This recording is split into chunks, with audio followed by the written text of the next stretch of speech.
This is your source for genre news, album reviews, and commentary on all things heavy. The Metal Pod. Here are your hosts, Brendan Flum and George Fong. Junk fuck. And with that, we will introduce the episode 14 of the Metal Pod with a special guest. What was that? That was the intro to the pod, just like the intro to the song. Funk. All right, whatever. Junk fuck. Whatever. Yeah, I am very pleased to announce that our guest on this episode is the GOAT, the true GOAT. I'm a big Tom Brady fan, as everyone knows, but this guy's the true GOAT in my eyes. George calls him Mr. Chris. His friends call him Old Skool, but I'm lucky enough to be the only one who gets to call him Dad. So this is my dad, ladies and gentlemen. Welcome to the show. How you doing? Hey, thanks, guys. It's truly an honor that you brought a baby boomer on the pod. If you were add your ages together, I still got 15 years on you. Wow. So I've listened and watched every one of your pods. You guys do an excellent job with all you have to manage in your senior year, COVID, and everything else. But I have a disclaimer before we continue. Okay. I have the case of the sometimers, and I have some memory recall issues, and we won't go into the decade of the 80s and maybe why I have those issues. But I feel obligated to tell you that I did use a tool called the internet to do some research to make sure I was valid on my content sharing.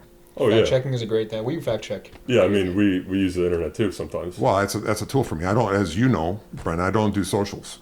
Yeah. I don't do anything on socials. I barely do either. Right. So anyway, I Yeah, wanted to share that he's the with same you. way. So But I mean, you lived through that time period. You were born before metal was born. I was the last year of the baby boomers, 1964. 64. I still consider you Gen X because I think of Grammy as a boomer, but you're Gen X for sure. Yep, correct. That's just me. Nah, I'm a baby boomer, to be sure. Okay. All right, whatever. Is that all you got to say? Yeah, it's good for now. It's good for now. All right. Go for it. We're gonna do our short stories now, I guess. George, you go Okay, first. I'm going to start. So yeah, the topic of today's episode will be all things grunge. Yep. Because that is my dad's probably favorite era of metal, for lack of a better. It's one of them for sure, and for clarity, for me, grunge is the mid-'80s to the mid-'90s. Yeah. That's my content sharing today. It's going to be mid-'80s to mid-'90s only. Yep. No post grunge, just Correct. Yes. No pre-grunge. Punk. Yes, and the way you and I, I mean, we've talked about it before. Grunge is that one of those genres where it's like, is it metal, is it not? But me personally, and most people would agree that it definitely has its roots. It's like taking metal and punk and putting them together, pretty much. Yep. It's like if Sabbath played Beatles with some Ramones in there, kind of thing. That's how I look at grunge. And all those guys use those folks as influencers. Yeah, exactly. All these bands we're going to talk about today love Sabbath.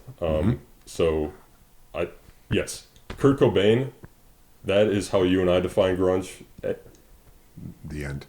When Kurt Cobain died, grunge died. In my opinion, anything after him is what is another genre called post-grunge, which still falls under the grunge umbrella, but it's not true grunge. Correct. Unless it was before Kurt was dead. So, yes. Sorry to interrupt you. That was...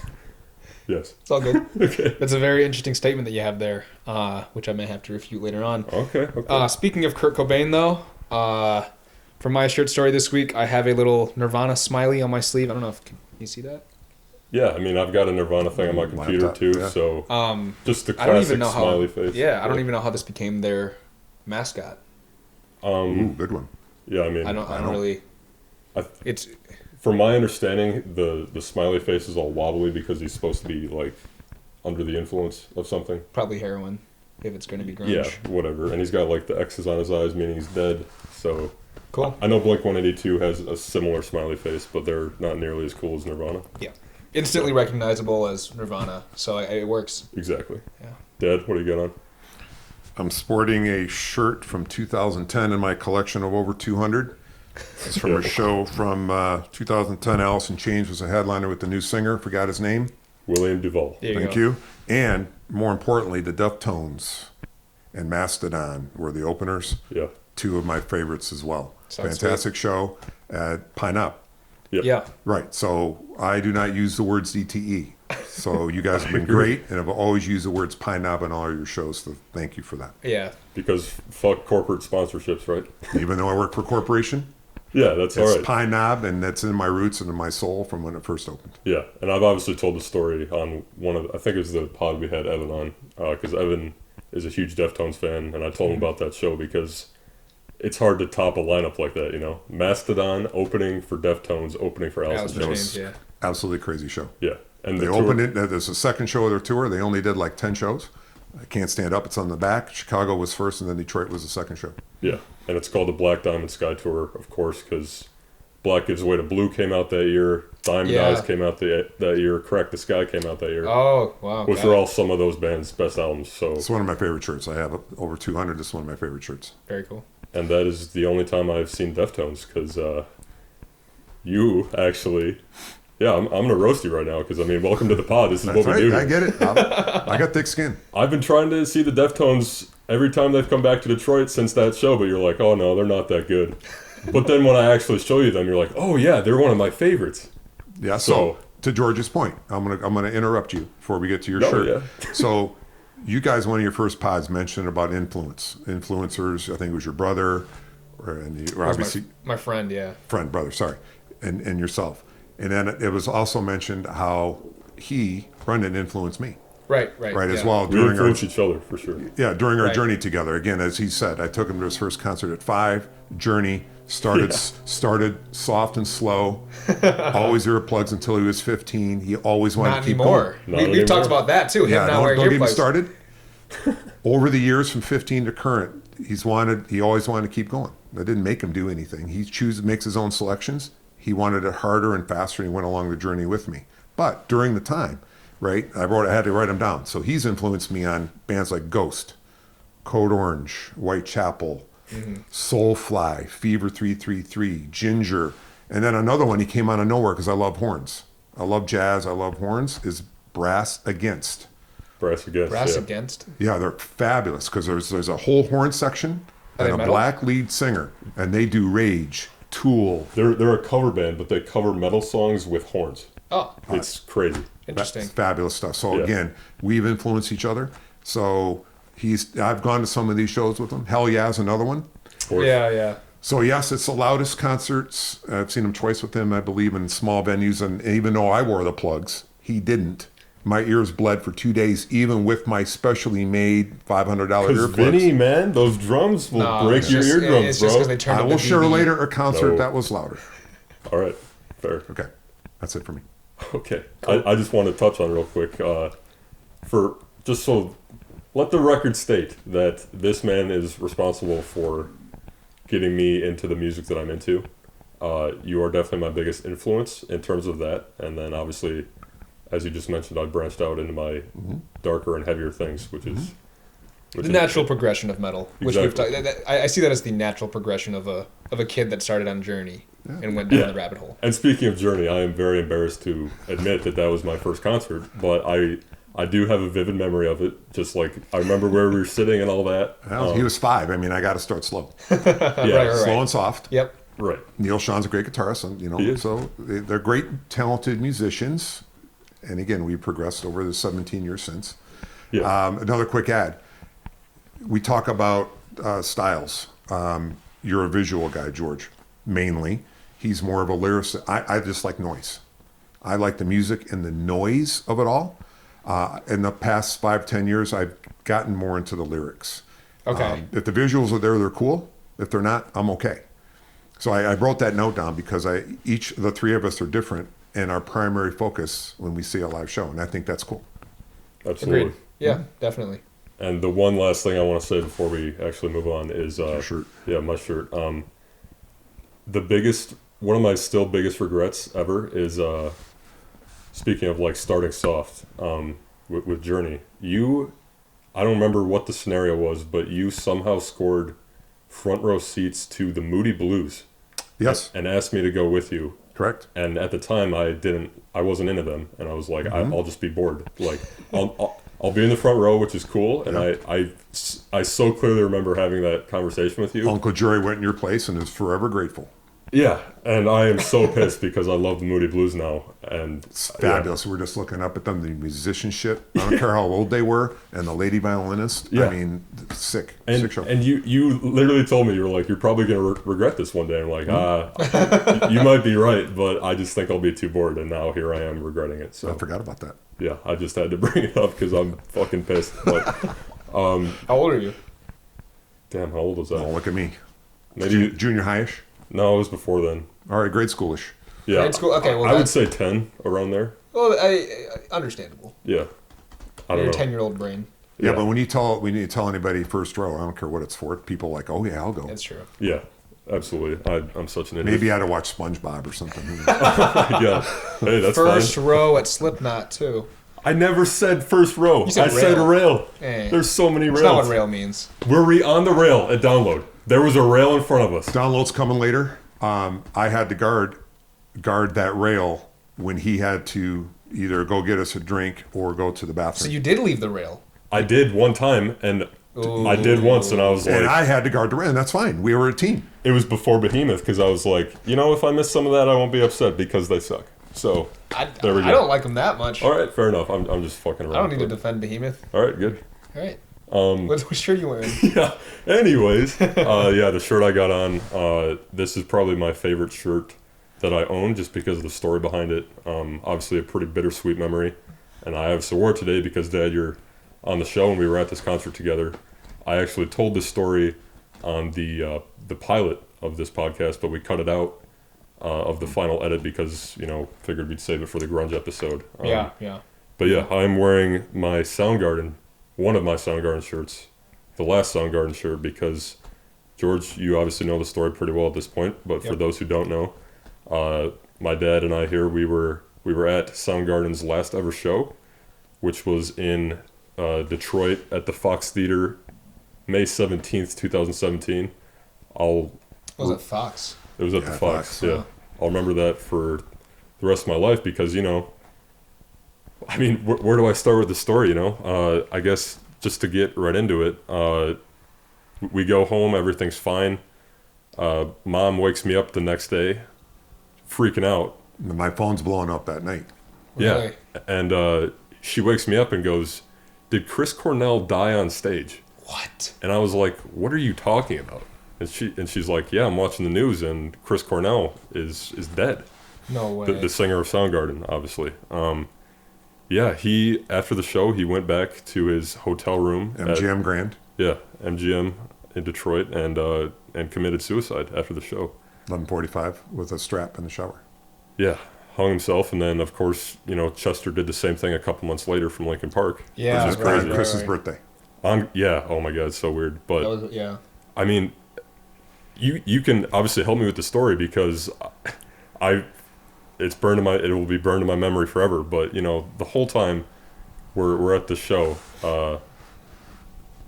man, it's obviously weird to talk about now because I haven't really talked about it with you since it happened probably. And, No, it's tough. And I was saying during the show. Yeah, And I've that's what I was seen about to say. Soundgarden many times before then. We saw them like a year before open for Nine Inch Nails. They kicked ass. Oh, Yep. wow. Blew the shit out of Nine Inch Nails in my opinion. Yep. And then we saw them on their reunion tour a couple years before that when King Animal came out. So I had seen them twice prior. You've probably seen. Yeah, so anytime people ask me how many times you've seen artists, I'll say a number, but then I always put a disclaimer again, plus or minus 5. I don't have a memory of, but Soundgarden, I'll say before all I saw with him, let's call it 10 times, at Wow. least. And you've Always seen tight. Audio Slave, obviously. Oh yeah, 3 times audio, so that I got down. Right. Soundgarden always tight, musicianship's great, and I was remembered during the show, I kept saying to him, I was mad. Yeah. Something's not right. He is off. You kept saying to me, I think he's drunk. Because he was. meds or something. He That's was That's what. Yeah, I remember. very I remember him telling Weiland-like. me that. Very Weiland-like. The pills and the booze and whatever else, he was just off. And the bass player, I forget his name, Ben Shepherd. was getting pissed too. Yeah. Really? Kim was too, I think. The So he guitarist? was really, Yeah. really off. And then he went off stage for like 5 to 10 minutes. Yeah. And then he finally came back, and that's a first. So I knew that something was really off. Yeah. So it's just I had a bad feeling during the show in general because I'd never seen that before. I knew, of course, we all know Chris has always dealt with issues. We all do in our own way. But I thought he did the best of hiding it compared to all the other grunge frontmen. Yeah. Correct. And I would have never thought in a million years that he would have killed himself because, he was sober, at least, or so I thought, for however many years. Yep. But looking back after the fact, when it happened, I obviously did some research. Like, I want to know the story. Like, why did this happen? Mm-hmm. There was so many hints he dropped throughout that show. Like, looking back, it's spooky. Because, as you said, he left the stage, which was, we'd never seen him do that before, and all the 3 times that I've seen him. When they did resume playing at one point, they covered "In My Time of Dying" by Led Zeppelin, which we've obviously never seen them do a cover before. Nope. And that's obviously a pretty weird... It's random. Yeah. But is it random, though? Like, was he thinking about it the whole time? Premeditated. Yeah. Yeah. And because he also said some comment where I didn't think twice about it during the show, but reading about it the next day, on the back of the shirt is all the tour dates. The next date after Detroit was Columbus. Oh, Columbus, okay. It was Ohio. Yeah, it was like the next day in Columbus. He said something like during his like in between songs stage banner. He said something like, "Man, you guys are a great crowd." Because I mean, everyone says Detroit's a great crowd, obviously, but he said something like, "Columbus is going to be real sorry tomorrow." What? Yeah, so I mean, obviously, I didn't think anything of it at the time, but when you hear that now, it's kind like of a weird thing to say. Yeah, you never want to be like, oh, the next guys are not gonna. Yeah. I'm not gonna put on as good a show next time. Yeah, I didn't even think all that through because you did the deep research, and I just wanted to move on and forgot about it. But those statements and playing that song, and the way he was off, the whole night I just didn't have a good feeling. Right. And also, before they introduced My Wave, that's when I was like, you were telling me the whole time, like, yeah, he's drunk. And I'm like, no, he's, it's just the acoustics in here or something. It's just... Yeah, the Fox isn't great, but... I mean, other shows we've seen there I've always liked, but, obviously... Nine Inch Nails, right? Did they play... They were at the Fox. I thought they sounded great. That was a great show. But yeah, anyways. Audio-wise, it was fantastic, yeah. But the moment where I was like, all right, something might be going on here, they were introducing My Wave, which is a song about, like, personal expression and whatnot. You're having a great time and no one can get you off your wave. Yes. And he said something like, "Man, I don't care if you burn your house down." Oh, that's right. I forgot about that. Yeah, I don't care if you burn someone else's house down. Yep. Just don't burn mine down. This song's called My Wave. He's saying weird stuff all night. Yeah. It's basically what you guys are driving at. Right. It was just weird, but... They found all kinds of stuff in the system in the autopsy. Right. In the autopsy, they did find some substances. And there was some weirdness with the security guard or whatever. Yeah. Right? There was some foul play suspected. Right. I don't really remember all that, probably because I chose not to, but... They looked at least at the MGM, they looked at all the video, found no foul play. Really? I mean, that's the report. Right. No foul play, and that was just his personal choice. Yeah, and Vicky Cornell, his wife, now widow, obviously, apparently he called her that's correct. Beforehand after the show and was like... It was within an hour. Yeah, he said, like, tell the kids I love them or something weird like that, she said. So, it was... From when the show ended to when he did that, it was within 60 minutes. Yeah. Obviously pretty weird. Yeah. But, yeah, the last song they ever played live, and it's Soundgarden, one of our collective favorite bands, so we stayed for the whole thing. Oh, yeah. The last song they ever played live was Slaves and Bulldozers, which obviously a kick-ass song, but it's very dark. Yep. So kind of makes sense, I guess. It's one of my favorite songs with it. Yeah, for sure. I'm in a bad mood now. We're gonna flip it. George will get us back on track. What's that for the shirts? I can get us back on track, actually. Cause tell us your shirt. Oh, did you already do it? Yeah, this whole thing was the shirt. Okay, got it. Yeah, that's a shirt from the show, and I got the same one in a different color. Right. Wow. But I do wear it from time to time, and a lot of people ask me, "Were you at that show?" I said, "Yeah." Yeah. Wow. It's like that's not something I don't go publicize, but if asked a question, I'm not gonna lie. Well, yeah, because obviously when Mom woke me up, I was like, I'm not gonna. It was a school night when we saw the show, and obviously, why would I not wear the shirt the next day? Correct. Out of respect. Yep. Right. Yeah. And one of our security guards at the high school, as I was walking in, he was literally the first guy I see when I walk into school. He was like, oh man, why'd you have to wear that shirt today? Like, I mean, he meant it in like a joking way, Yeah. but like I was like, yeah, man, I know it sucks because like he was obviously a fan as well. I remember, oh man, so much happened at school that day just because I mean I was wearing the shirt. I told my friends I was going to that show. I was in a current events class with Mr. Kopeck, who I think you remember. Yeah. We had to like give current events every day, and that was obviously my current event. Damn. Because he was like, he saw my shirt as well and was like, yeah, I mean, you can definitely address that if you want to. And I was like, I mean, I definitely should because one of my favorite musicians ever now, you know, is gone. People, do you remember my buddy Joe Lansra by chance? No. All right, he was like, you know, in the high school, it's obviously a pretty big cafeteria. He like saw me from like the other end and was like, Flum, you were at Soundgarden's last ever show? Oh, God. Like yelled it super loud. I was like, yeah.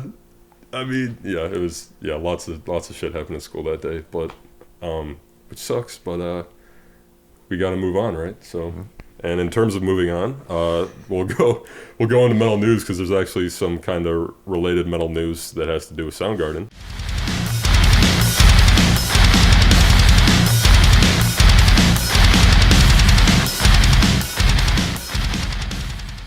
All right. So, the band that opened that night at that show was the Pretty Reckless. Taylor Momsen. Right, She was my Valentine's. George's Metal Valentine. She was Cindy Lou Who in the live version of The Grinch with Jim Carrey. Okay. Dead, if you remember that. She was a little girl. She grew up to be a rock star cool. now. Yeah. So they opened for Soundgarden that night because they were on that tour with them when we saw them. They haven't put out any new music since then, and there was some word going around that they were going to be collaborating with Soundgarden, and me and him talked about that a little bit on one of these pods, but it finally came to fruition. They released their first album since that happened, called Death by Rock and Roll. I don't know if that's, you know, a play on what happened with Chris, but obviously they've been pretty close with Soundgarden ever since then because of that.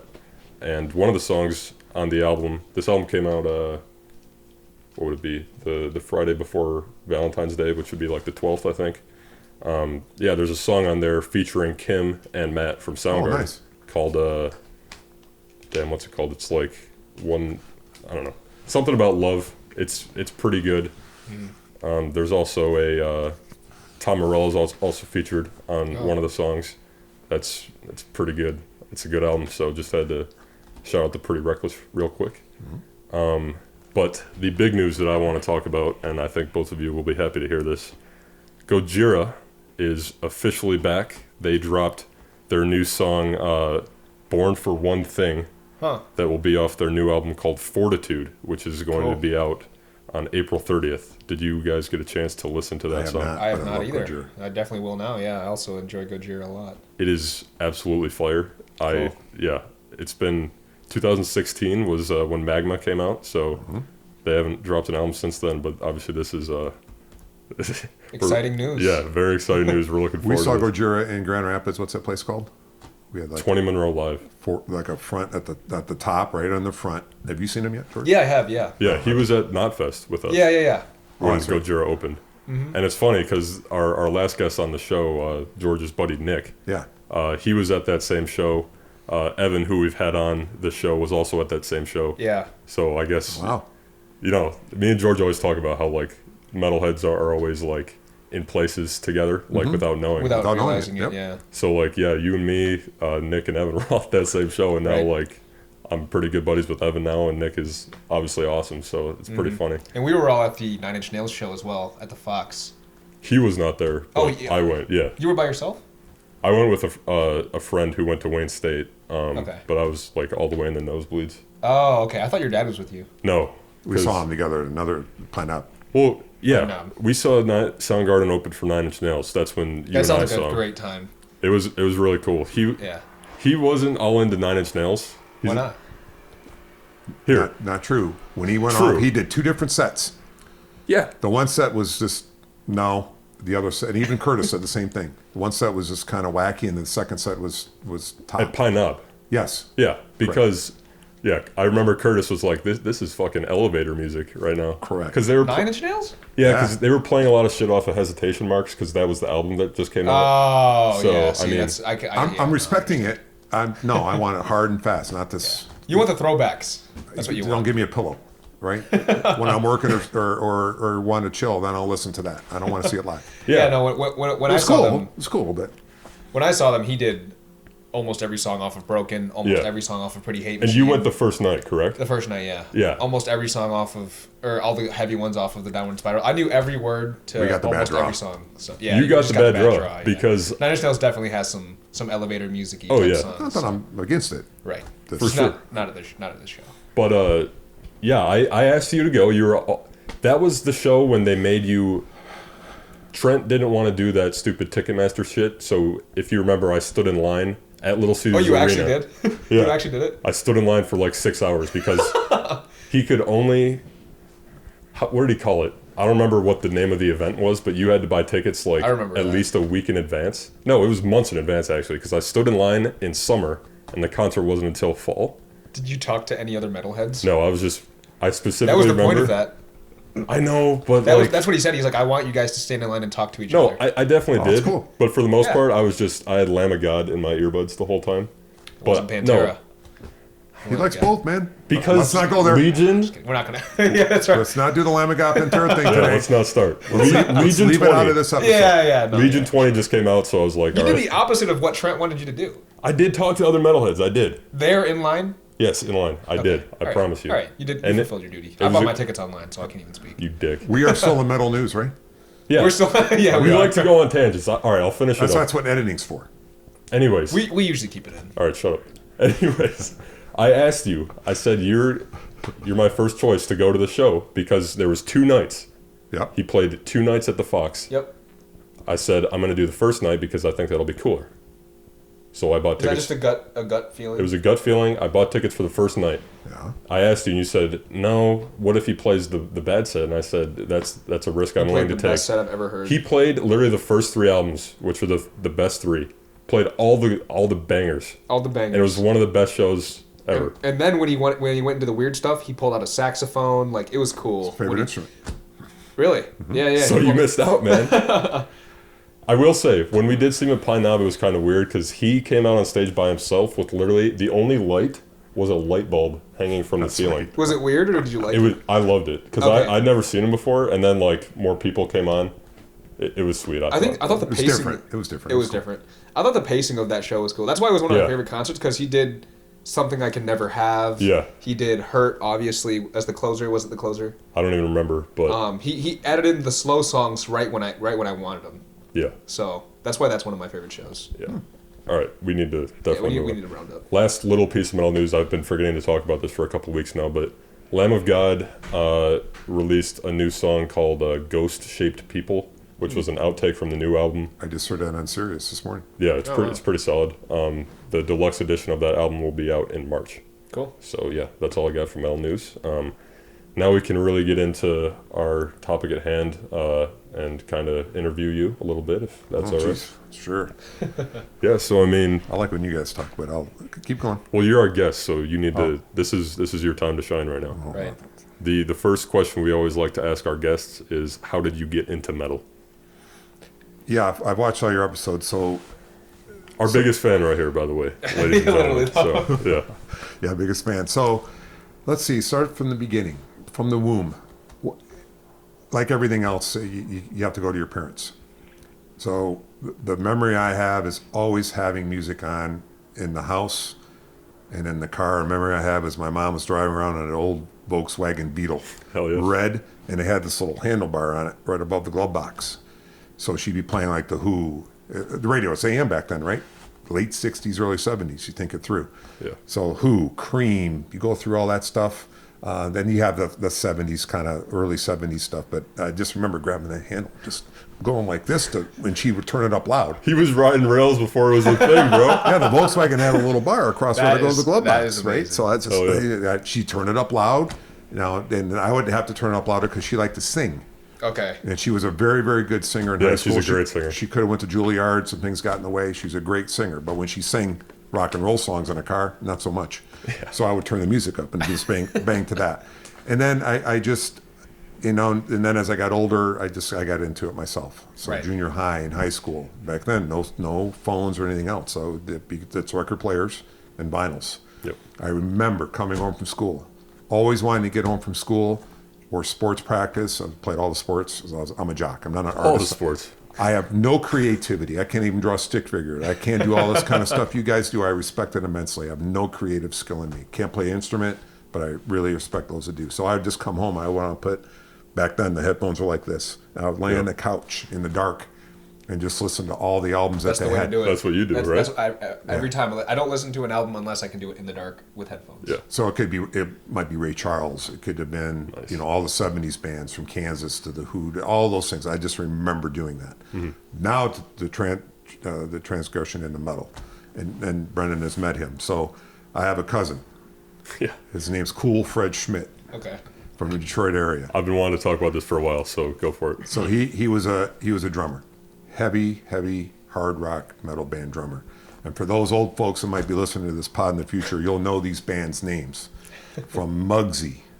These are, disclaimer, these are like Detroit area. Correct. Like kinda, Detroit area bands came right out of the heart of the soul of Detroit, which is... And it was like kind of during the hair metal era, right? Like the 80s. Correct. Okay, yeah. Yeah, they started earlier than that, but then that's when they got really popular. Right. Muggsy, another band was called Weapons. Weapons He ended it with Cub Coat and the Points.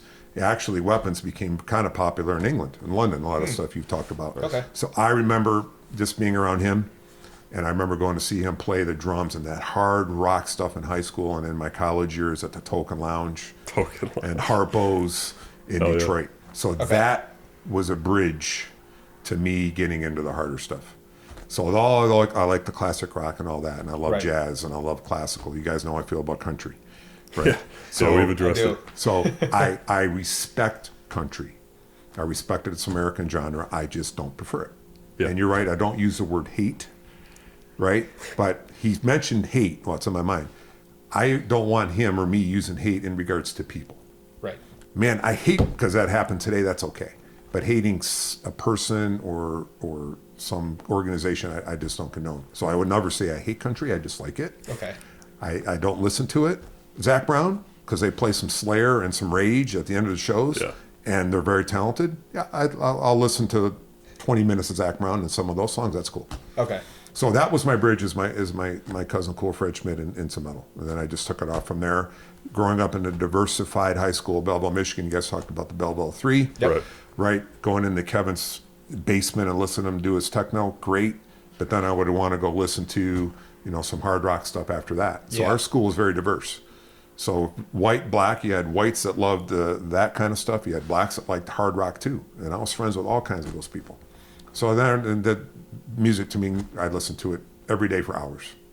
And he knows that. Yeah. And I still do. So without music, I'm not alive. Yeah, so that kind of segues pretty nice into the next question, which is, what do you like about metal? Yeah, you guys have said all the same thing. I really don't know if I can add any further context to the sense of community. But for me, it's an escape from reality, but yet it's life relatable.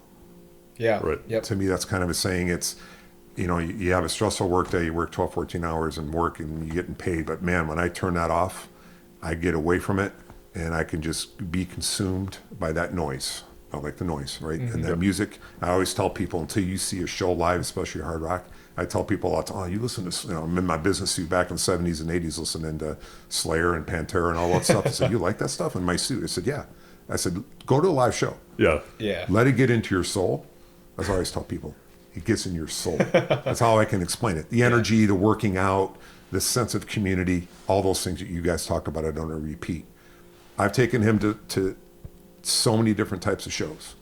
And I tell people this all the time. The metalheads are the most cool, protective of a little man going to a show. The big dude will want to put him on his shoulders.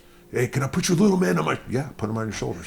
And if somebody would hit him, hey, watch the little man here. Yeah. So they're very, very protective. Every type of show has its idiots. Right. They get it. Right. But all the shows that he's gone to, when he was growing up, the metal community, as you guys always say, is most protective. The most thing, it could be a business guy. It can be a guy working at a restaurant. and we're all the same. Doesn't matter. Right? All colors, creeds, ages. That's what I love about it. Yep. Definitely. That's what I've been telling my friends too, like, who, kind of shit on me and George for liking this kind of music. I'm like, until you go to a concert, you cannot judge it, because that is like, as I've described before, it's like a religious experience. It's where we feel the most comfortable. I think that was I think you said that, and I did agree say with that. That's a very very good. And going to a show and going with your family and your friends, Nothing better. you can't you can't put it into words. And to share that experience with them and just turning everything else off. Everybody's got their own issues and their own bad days, but you go there for the pregame before the show, right? And then the show, and then the postgame. I don't care what day of the week it was. I'd get 2 hours sleep, and then I'd have to go perform at work. Yeah. My whole career, all my careers. And that was my sanctuary to get away. Yeah, sports is different. I still active in sports, but music, if given a choice, it would Always be music. music. Yeah. Correct. Yep. Yeah. Agreed. And that's kind of funny that you say that. Another thing, talking about me regretting things, obviously, do you remember when you bought me my first guitar, how old I was? Bought you that first acoustic, of which I put all the backstage passes on.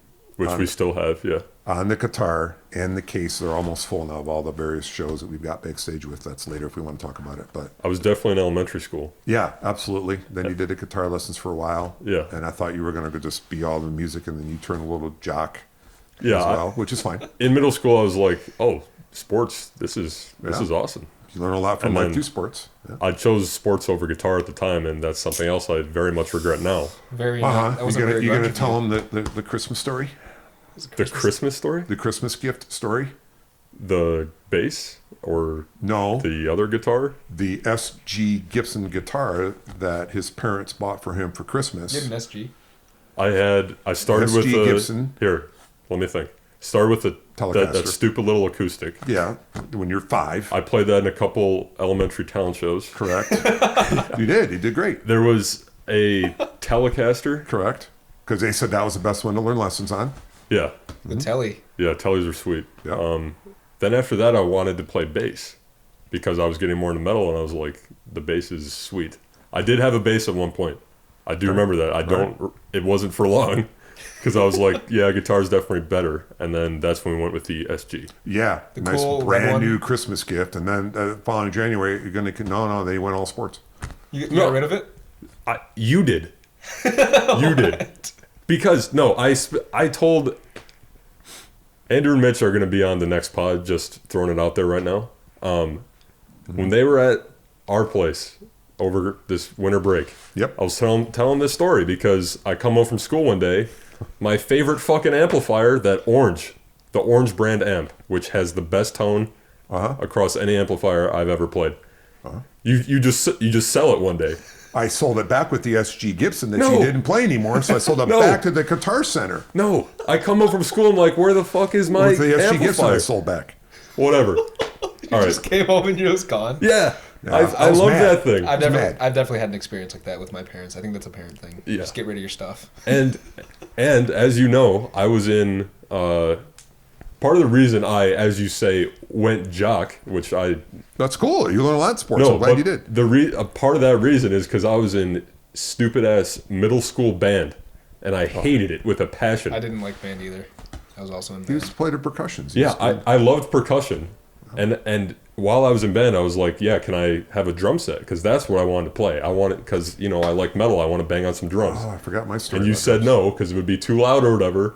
They are loud as No, hell. they are, and I get it. But that was part of the Throw 'em in the reason. garage. I'm going to bring clarity to who said no, but we'll leave Yeah, it my on. mom, of course. But yeah, This whatever. is Flum if you're watching. Brendan's still mad about the drums. Yeah, I'm yes, because I Wait, so this timeline doesn't make sense to me. So when you went jock, right? That wasn't very grunge of you. That's like the opposite of grunge. Because I hated middle school band because we played all this. So therefore you Pussy got rid shit. of. Anyways, that wasn't even the point that I was going to make. I was going to ask you. I was about to ask you something. I forgot. I don't know. Oh, by the way, I had a drum kit. My mom and dad got it for me and said they got it for me when I was little. It was one of those ones with the paper on it, and it lasted 2 weeks. Okay, whatever. That's my drum kit story. Let's just I move did on. have one. I did have one. Sweet. I wish I did, but you know. Oh, I remember. Were you ever in a band? Were you in a rock band? Yeah, I played in town shows with Brandon Allaire. He was on drums. I was on guitar when I was still doing guitar at the time. So you were good enough to play live? On his telly. Oh. Well, see, that's another reason I stopped, because when I was taking guitar lessons, all I wanted to do was learn how to play like AC/DC songs, which is what I and played in not the learn talent the show. instrument. I didn't actually want to learn how to play the instrument. yeah. I just wanted to That was me as well. play metal. That was know? my experience too. That's why I just do it casually. Exactly. I just want to learn riffs. I don't really care about the chords and all that. Yeah, so that's something else I regret every day. But anyways, Not going jock. That's what you regret every day. Oh, no, not it that. I made all my best friends through sports, which is, you know, I wouldn't trade that for the world. But I wish I did both at the same time. I guess. Okay. Let's get back on track here, Dad. Who are your favorite artists? Artist? In general. Yes. Okay, we skipped the doing out of order. Okay, concerts are later. Favorite artist? I'm gonna obviously so many, so I'm gonna go with the ones I've seen live and in person the most, Okay. and that would be my favorite classic rock artist, which would be the Who, which dozens and dozens of shows. Been able to meet the band and Roger and Pete many many times through my work. Won't leave it there. Styx, don't knock them. Styx is awesome. Is hard. The musicianship of Styx is great. Yep. I know the management and the band as well with them, and then we get into Korn, Slayer, and Rage. Wow. So those are my top five because I've seen them the most live. Okay. Now, those are my favorite artists because to me, back to the live factor, right? We've seen Korn more than anybody together and Slayer right behind. I don't have the pretty number. close. I don't have the number in my mind. I don't know. My biggest regret, I never saw Rage live. But Well, we were about to Yeah. until COVID, obviously. right. Understand. Still haven't seen them. Right. All right, now we get to grunge. All right, so Hold up. You want to get into grunge now? Favorite artist. Okay, all right, whatever. Favorite artist. Okay. My first, I did it in two segments, so 1A and 1B, because they're all Now I get it. so He close. got that from me. Okay. So grunge. No, these first three, no order. Chains, Soundgarden, and Stone Temple Pilots. Don't knock them. That's Yeah. your 1A? My 1A. Wow. Stone Temple Pilots is 1A, and the other ones are No, 1B. those three are together. Yeah. In the 1A First set. category. Chains, Soundgarden, Stone Temple Pilots are together as my first tier. Yeah. Right? Seen them all a million times. And the song that brings in the latter half of grunge, the anthem of grunge before Smells Like Teen Spirit is Interstate Love Song by Stone After Temple. Smells Like Teen Spirit. Correct. Yeah. Mainstream. That's one of the best. When you think the second half of grunge, you think Interstate Love Song. It's a classic song. Love it. Second tier, Pumpkins, Pearl Jam, and Nirvana. Okay. Now, Nirvana, I love. That album, I would go to my basketball leagues at night. I played that album. Never Eight- mind. Never mind. You Yeah, never mind album. I played it constantly in my car going to all my basketball leagues. That And was now my, it's ruined. That was my juice, Yeah. right? So never mind that Nirvana. I go back quickly. I love Nirvana, but it goes back to your Guns N' Roses story on Body of Work. And that's why they're in my second tier. I do the same thing with my grunge artists. I'll get into it later, So- but 1A, 1B, I do a similar thing. I want to also mention artists real quick. Shout out to Techno. I mean, I grew up with the Bell Bell 3. Yeah. I love that techno. I have my heart is in techno. I already talked about country, and I love jazz. Instrumental jazz, not the singing. I love jazz and the talent that goes to jazz music. I know I listed a lot of artists there, but I've lived a long life, and I had to throw it in. Yeah, like I said, you were born before metal was a thing, so you definitely lived through all of it. Right. Yep. And I like classical, too. It has its place. It does have its place, as I talked Classical's about. great. Yeah. What is the best concert you have ever seen? So we're not doing subgenres yet, okay? Concert. Yeah, you are doing these out of order. I am, but there's a reason. Okay. Concert. Let me find it. Because these are important. I had to really think hard here. Yeah, it's tough. So concert, and to me, it doesn't need to be necessarily one artist. You guys will talk about that. So for me, that hands down, clearly was when the three of us were download. Oh, yeah, by far. Yeah. So I got to throw that in. The experience of my life, my first UK festival. Yep. Yep. The fact that we were in mud in the rain for 3 days wearing our wellies. You didn't have wellies. No. So Right. I was even. You were I was screwed. worse off than you guys. Yeah. It's great that we saw you. I'm glad you could join us. I'm glad I could buy you drinks. We're going to have to do it again someday. It's for really, sure. really cool that you were able to join us there. Yeah. So 2019 download, by far, hands down. Yep. Second, this might surprise you, 2005, Audio Slave at Fair. the Fox Theater. Nice. Very cool. And I got to pull this up because this is important. So Seether, I like Seether. Seether, Okay. they were on that bill? Yep. This is the... 30 Seconds to Mars, Okay. Seether, Audio Slave, Fox Theater. It's a very fabulous show, interesting lineup. top to bottom. That's awesome. So I never saw Rage at the time. So they played 4 Rage songs, 3 Soundgarden songs, Rage songs. Bulls, Sleep Now in the Fire, Testify, and the closer, Killing in the Name. Nice. Place was going absolutely nut. I was in a personal suite, looking down on the floor. The pits were sick when they did Rage songs and Soundgarden. It was a Friday night too, so I was in another sphere. Soundgarden sounds were Spoon Man, Slays and Bulldozers, Nice. Wow. and Blow Up the Outside World. Cool. Okay. That is my number 2. I don't think you have ever told me that story once. There's a lot of stories you don't know myself. I know. I didn't know the Jack Daniels story. I didn't know the Cincinnati Bengals cheerleader story. Okay. Yeah, We'll talk about those when the episode's done. yeah. Off the record. That is fantastic. Because Now, Audio Slave is obviously Rage Against the Machine instead of Zach And Chris. with Chris Cornell as Oh the my singer, God. It was sick. You can describe it that way. That's a good way The to energy. no, that's literally what they are. It's the Rage guys and Chris. It's Yeah. it's the band of I know. Rage and Chris. I know. Yeah. Music wise, you're saying it's not quite the same. No, I'm agreeing with you. Oh, okay. Chris nailed it. He nailed it.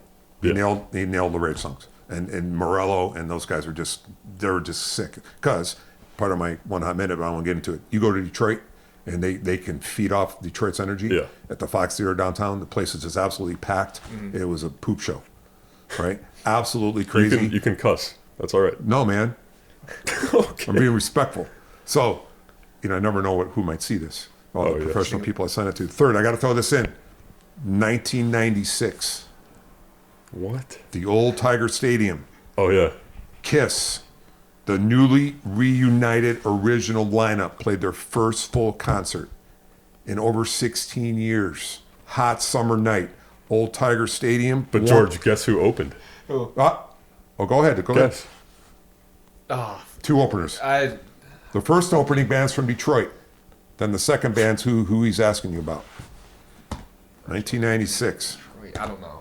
I'm gonna guess who would open for. It's one of the big 4. No, don't tell him that. Oh, it's all right. All right, you ruined it. No, he didn't. Alice. Yeah. That's cool. Alice in Chains opening for Sponge. Sponge opened, Detroit band. Then Chains. Hot summer night. So Kiss is playing it up. 16 years, the original lineup, haven't been back together. It's hot. It was late July, I think it was. So it was hot. 9th row. With I had Uncle tickets- Jack, right? Correct. 9th row, and a buddy from Belleville. 9th row. I got tickets for, so now that was a hard ticket, let me tell you. Back then I didn't have my connections. Right in front of the huge speakers. Okay. Not in the middle of the show, right far right. Right next to it. These freaking amps all over. I had plugs. Didn't matter. Standing on these folding chairs all day. My legs were so sore. Loudest next to Hell Yeah. Even with the plugs on for all those hours. Wow. I couldn't hear for 3 days. Alice in Chains getting booed. What? Why? Because it's late.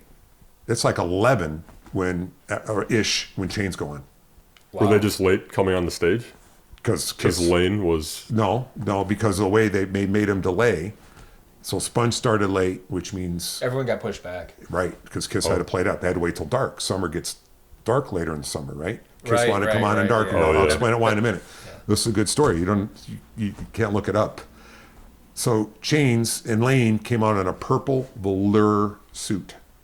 You do remember that? And he was really skinny, not all there. You could tell he wasn't into it because everybody was kiss, kiss, kiss. Everybody wanted to kiss, right? Fuck that. Detroit's their second. I know. I was mad. Detroit's their second home after New York, as we all know, for Kiss. And then he gets booed. Everybody's yelling Rooster. They didn't play Rooster. Oh. And he finally did this, and after a while, they left Good. the stage. Fuck him. Yep. That's my memory. Then it's nighttime. Helicopters are flying around Tiger Stadium with lights shining down on the crowd. You're thinking that's they made it look That's like fucking sweet. the Kiss is coming, landing That is. in the sweet. helicopters. Wait, did they actually?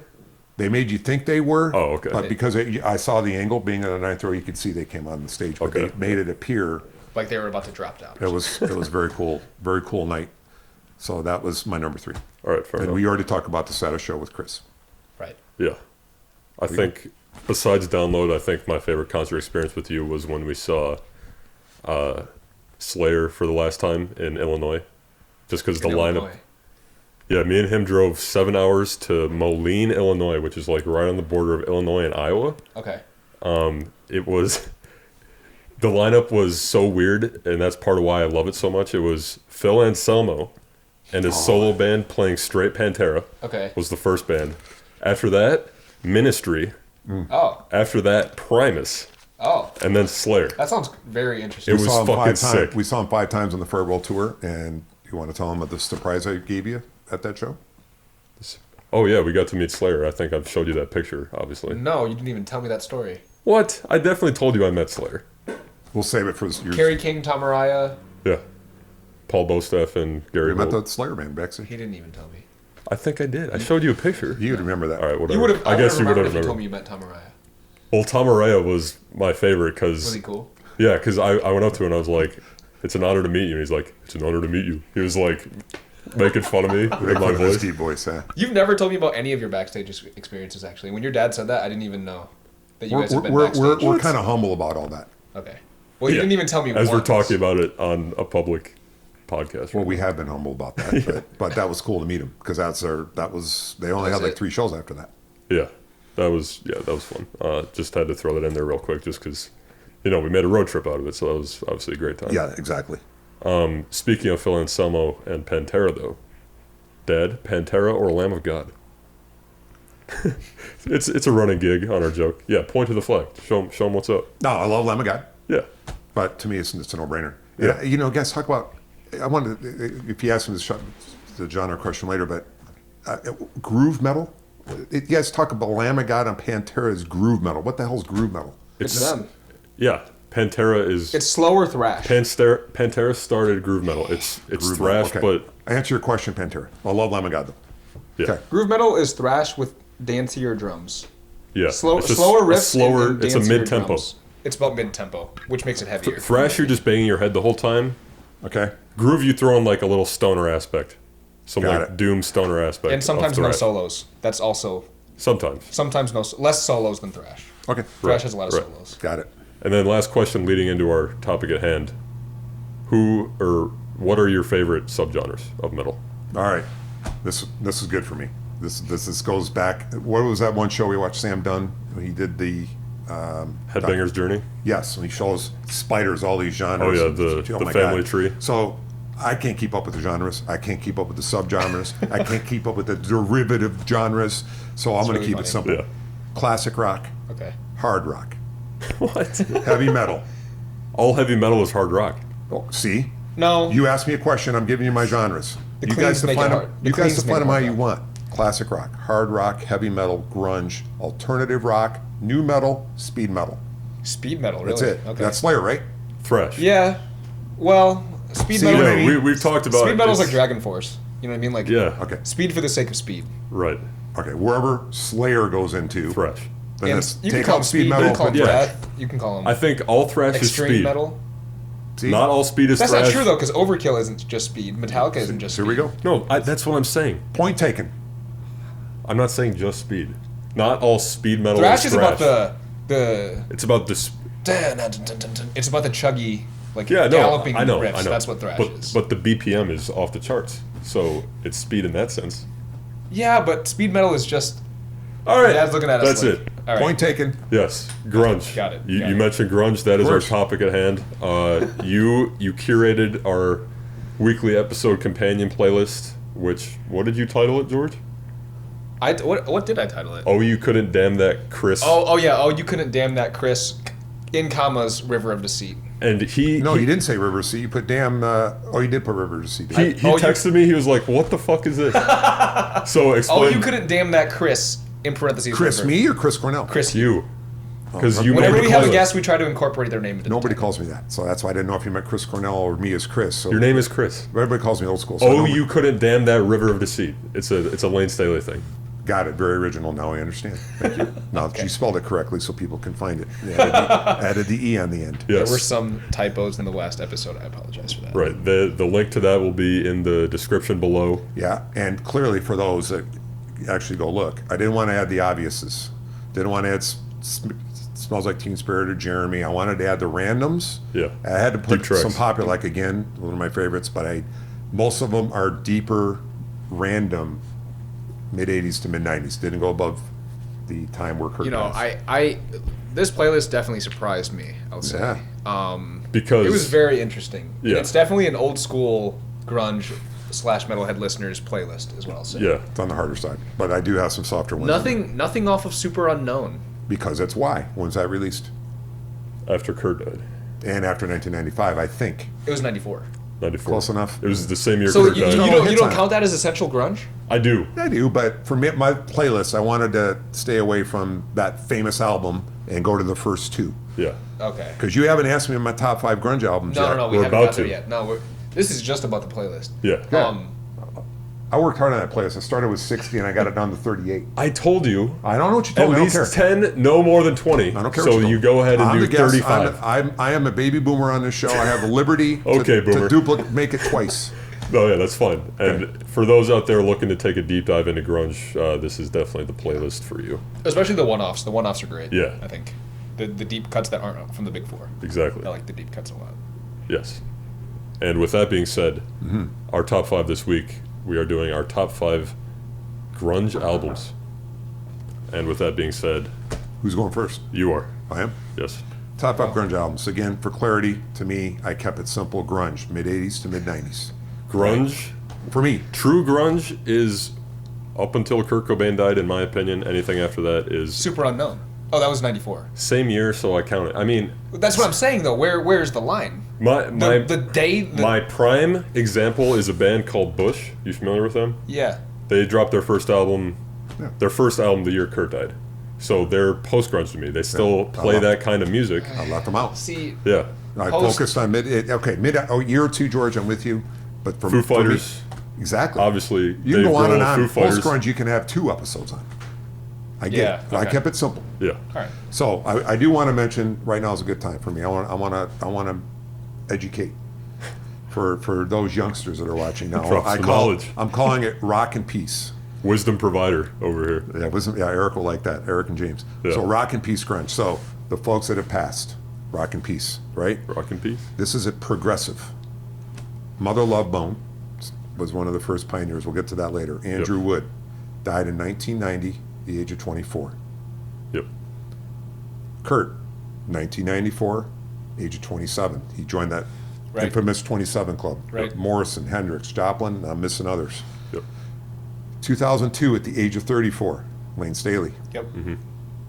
2015, at the age of 48, Scott Weiland, Yep. Stone Temple Pilots, and then of course Chris, 2017, at the age of 52. Yep. Basically, we're the same age. Yeah. Chris Cornell and Chris Flum are the same age. So when that all went down, now to the, thought I'd share some of that with you. That's And funny just- how that's progressive. I agree, and I almost did my 1 hot minute about this, but I find it's weird for me to listen to the song "Alive" by Pearl Jam now, because Eddie Vedder is the only One of the big four that left. one who's still alive, and the main lyric of that song is "I'm still alive." And we thought back then you would have thought he'd been the first. Eddie? Yeah, because Really? he was so. After the first 2 albums, he got really deep. Okay. All right. Whatever. Anyways. All right, back to top 5 grunge album again. Yeah. I'm keeping out as Corns and Limp Bizkits and the Slips, right? That's all new metal, grunge And metal, I'm focusing on the first 2 albums of these bands. Okay. which are sometimes mostly the best 2. By each Typically, band. in my Typically. view, they are. Agreed. I didn't go off on a tangent. So for me, Soundgarden, Louder Than Love, 1989. Yep. Bad Motor Trigger, 1991. That's their second and third albums, actually. But, Louder Yeah, Than I was- Love I is was- one. no. Ultra Mega okay. Ultra Mega okay. It's weird though. Actually, Yeah. I don't agree with that. I think I like Super Unknown a lot. I do. Yeah, I like them all. went in my view, those first 2 were most influential to me. Okay. Yeah, for sure. Technically the second. So I'm picking 2. Right. Nirvana, Bleach, 89, Nevermind, 91. Great choices. 3, Alice in Chains, Facelifts, 90, Dirt, 92. Yep. So you're doing Jam. top 10 right now. Pearl Jam.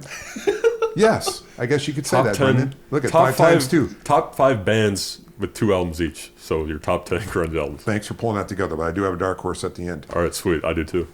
Number 4, Pearl Jam, 10, and Versus. After Right. that, for me, And then 5, they're one of my favorites, but because they're later, 92, 94, Core and Purple. So I went the early years. Corn and Purple. Core by Core. Stone Temple Pilots. Core which is 1992. right The there. albums still. Yeah. Okay. Core 1992, Purple 1994. Okay. And then a dark horse, number 6. Wow. And he laughs at me.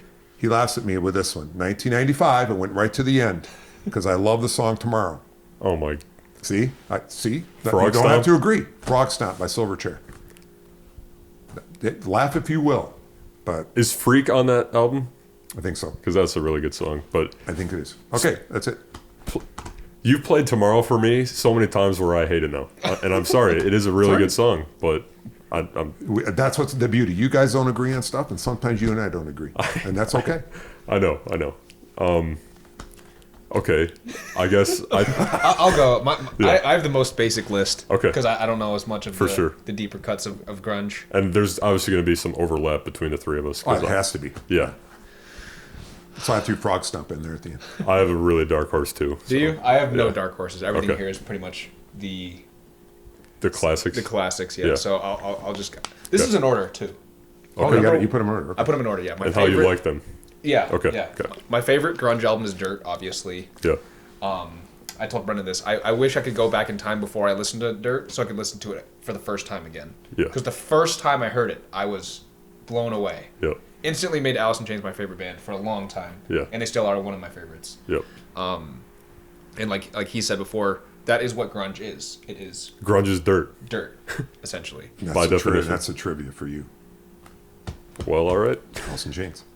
My number 2 is Super Unknown. Okay. I've listened to this album almost as much as Dirt in high school. Nice.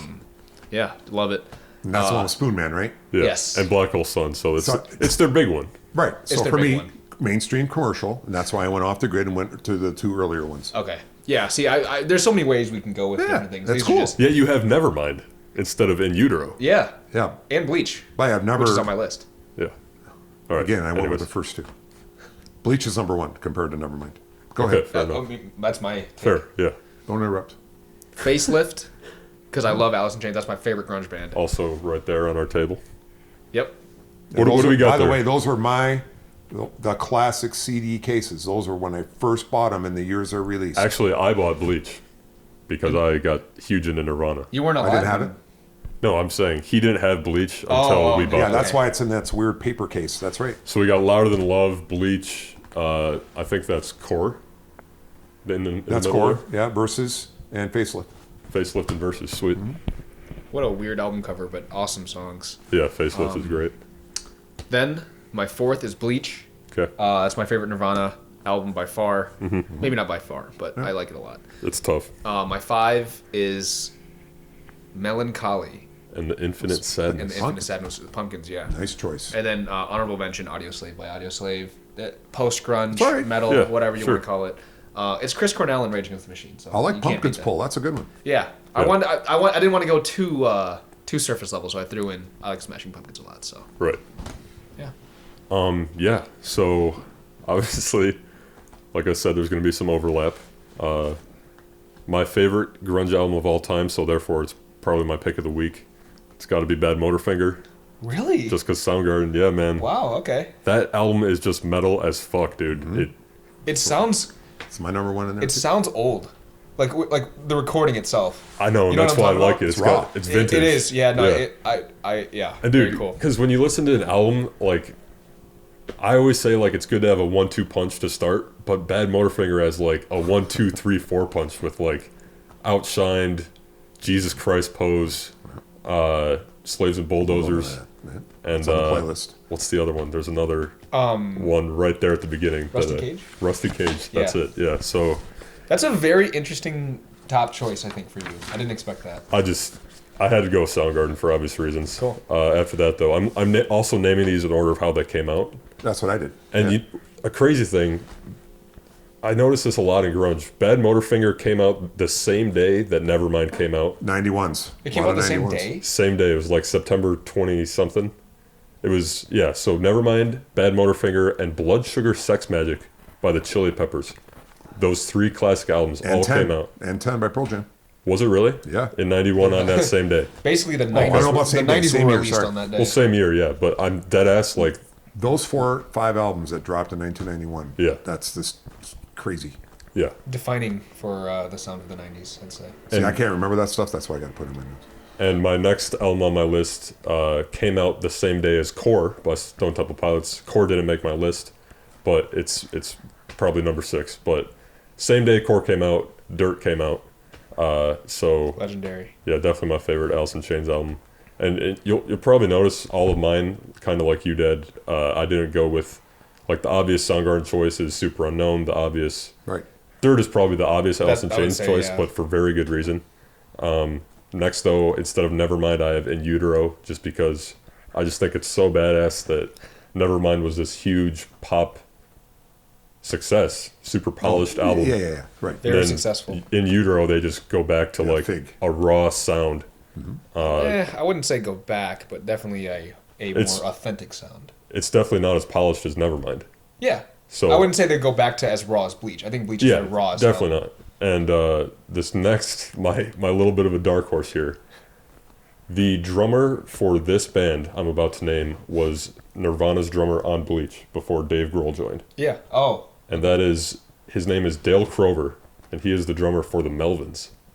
Oh, I didn't even know that. Yeah, so this also came out in like 93, yeah. Got Houdini by the Melvins. Wow. Yeah, no, I like Houdini. That album is Is that where Honey Buckets is off? Honey Yeah, Bucket is yeah. on there. The album cover is just, I think it's awesome. trippy. You know, Yeah. we saw the Melvins, right? Oh, really? Yeah, That's I some think I little- told you about that. It was Some bar in Detroit or something. the room. the L Club in Oh, Mexico. it's tiny. Yeah, it was sweet. Cool. Yeah. Um, I mean, That's a we're great right pick. there. It was like 100 people. Wow. Yeah, I mean, I had to throw that on there because I think Great ad. I like that. That's a good one. because when you think grunge, I don't know, the Melvins were Melvins were one of the first to ever do it. correct. They are sludge metal Yeah. at its finest. They're definitely leaning more towards the sludgy metal. Definitely lean towards heavy- Really? Is that a genre? Sludge metal? Sludge Yeah. metal is grunge. You guys are killing and me. guys are freaking killing me. And Kurt, I mean, the Melvins helped Kurt Cobain's career get off the ground because Kurt was super close with Buzz Osborne, their singer. He even produced some tracks on Houdini, Kurt did. So that's pretty sweet. That's why I had to include that. And also coming out in 1993 on my list, I had to stick with the big four. My favorite Pearl Jam album is Versus. Kind of, 10 is their obvious choice, but I like Versus because it's a lot more raw and not as, mainstream as 10. So, yeah, those are my top 5. great picks. Yeah, we've got some good stuff here. So before, as I said, Bad Motorfinger is my pick of the week. Before that, though, before George and I get into a little debate right now, Dad, I'm going to let you pick, say your pick of the week right now. Yeah. Is pick of the week the album to recommend? Yes. All right, here's where I'm getting creative. Sorry. Okay. So I tried to be a little different, not to stay on the mainstream. So I went from the second half, 1990 to 1995. Okay. Okay. I also think true grunge is 90s. Okay. There's obviously it started in the 80s, but Yeah, right. I'm Didn't with you. Bleach Grunge- come out in 89? it did, and so did Louder Than Love. I'm just saying, grunge is the sound of the 90s. I agree with you. So Yeah, that's I agree why with you. I included just 90s albums on mine. So Okay, good. And then you guys will like this. So I went from 90 to 95. Bands starting with an M, as in Mary. Mudhoney. That's Melvins. one. That's one. Two. Melvins. What do you mean? What are you doing? I'm This is naming your four. pick of the week? I'm naming 4 because I can. So, Mudhoney. so if you look at the whole thing, and we talk about the whole Seattle sound, Yeah. Andy Wood, Mother Love Bone. Yeah. If you do your history, he's one of the more influential individuals. Yeah. Pearl Jam guys, all that kind of stuff. I'm going to get into that later. So, Okay. Yeah. Andy Wood, Mother Love Bone, Apple. That album, Yeah, Apple. it's good. Mudhoney. I love this title. Super Fuzz, Big Muff. Yeah.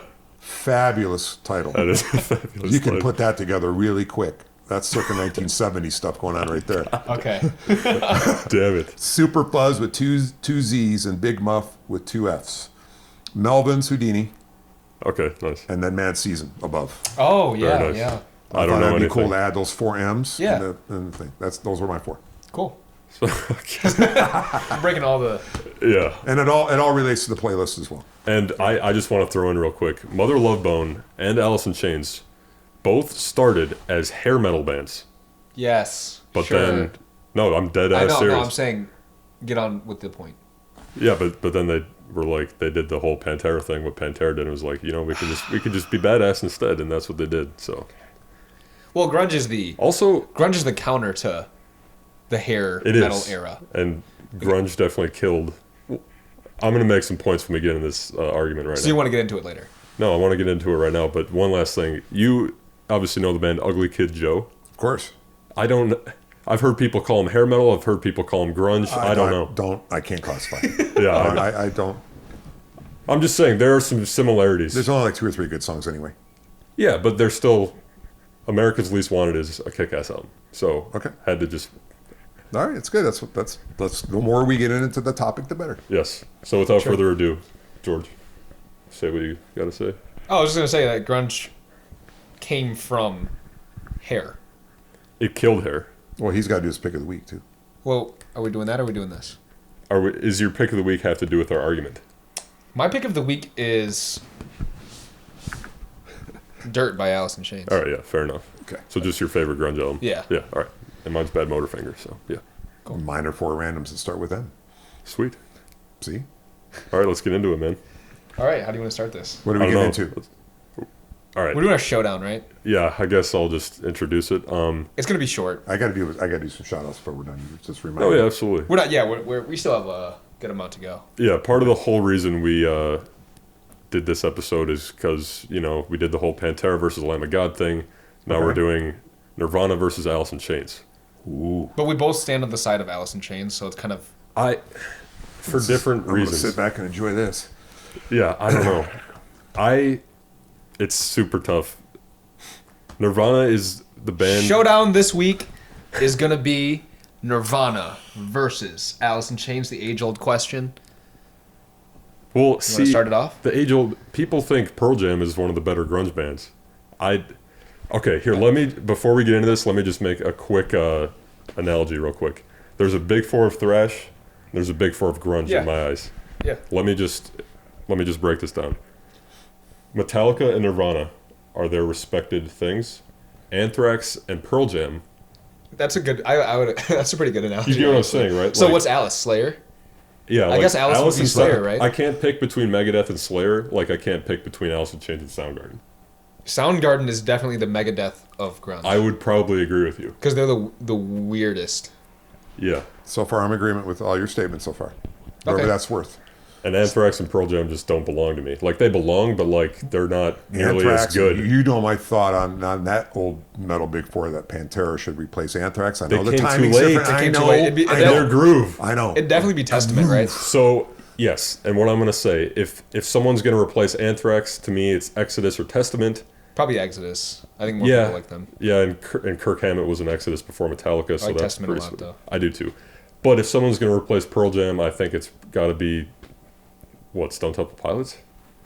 Yes. If you're asking me, yes. Yeah, I mean, that's just me. I like Metallica more than Slayer, but I like Alice in Chains more than Nirvana. You like Metallica more than Slayer? Yeah. Oh, I think gosh. I do, yeah. Oh, boy. Okay, Hey, see, that's what I love about this. Totally disagree. Your dad grabbed his heart. And I've seen both of them. I lost count. I haven't seen Metallica. They're not good live. That's what I'm not basing it off of that. They're not bad live. They're not They have good, worse, and better shows live. Right. Slayer, every show. Great, right? See, Yeah. all right, and that's part of why I started with this analogy is because Metallica and Nirvana are respectively the biggest in their genre. Yeah, for sure. And it's to the point where it's like I've heard it so much that it's like I want to listen to the other bands now. So I tend to gravitate towards Megadeth and Slayer more than Metallica. I tend to gravitate towards Alice in Chains and Soundgarden more than Nirvana. So that's why I do side with you in the fact that I would, at this point in time, rather listen to Alice in Chains than Nirvana. But I think Nirvana is 10 times more important than Alice in Chains. More important? More important, yes. Well, importance based off what? Because I think Alice in Chains is better. Would they be more important if Kurt was still alive? Right. And if Lane had died first. I agree. Kurt, in the same way. You know, Kurt died in this, like, spectacular firework, blow up, exclamation point end on grunge. But grunge didn't explode until Nevermind came out. It was definitely getting there, but Nevermind was the tipping point where it literally went apeshit. Yeah, but I'm saying that when Kurt died, his death put a punctuation mark Absolutely. on grunge. And is that a coincidence, or that just speaks to how awesome of a musician he was? Wayne died 8 years after Kurt. Right. And he died in the totally opposite way. He was a recluse, he didn't tour anymore, and he just passed away quietly. I'm saying... Still kind of killed himself, though, in a way. But Kurt Cobain shot himself. No, he didn't. Courtney Love killed him. He died of a gunshot wound. How about that? Well, let's not go into. You guys talked about that last time. I know. So let's It's not tough go for into me the not to bring it whole. up. We're not going to talk about CL anymore. You guys said she's off the chart, even though I put a song on the playlist because I like that song. And like The I whole said, song? Hole has good music. I just hate her so much. Okay. Keep back to your argument. What's the argument again? So I'm saying if Lane had died in the same way at the same time that Kurt Cobain... I guess my point is if Kurt Cobain hadn't killed himself, all right, we'll just say that, would Nirvana be as big as they are right now? I think the answer is no. Well, they would have more body of work, first of all. Who does? In theory, they would have more body of work. They'd have more albums, perhaps, if Kurt had not died. Sure. That's also something to take into account. Alice in Chains put out one more album Yeah, literally one with after Wayne. Kurt died. So they have the same, pretty much. And they decided to move on. Might I add, Dave Grohl, who's probably my favorite living Great musician. Fantastic was musician. in Nirvana and went on to form one of the biggest bands ever after that. Yeah, but you also got Chris Novoselic, who's like a senator now. So, Yeah, and you got Jerry Cantrell, one of the best. Nirvana can't continue without Kurt Cobain, but Alice in Chains can continue without Lane Staley. That's not necessarily true. But it is, because that's how it happened. They have. That statement's a fact. They have gone on. The Black and Blue, they're still great live. That lead singer's cool. I guess that means that means that Chris and Dave Grohl didn't have the musicianship to continue without. Clearly Kurt Dave Cobain. did, because he made a rock and roll Hall of Fame Well, clearly worthy Nirvana kind of couldn't band. continue because they couldn't. Kurt Cobain was Nirvana, is the point I'm trying to make. So that means that the other two musicians stand in the shadow of Kurt Cobain. Is that what you're saying? Oh, absolutely. But I will say, there was a song by Nirvana called Marigold, in which Dave Grohl does soul vocals. And what? I haven't heard it. It was supposed to be on the album they released after the next album they were going to record.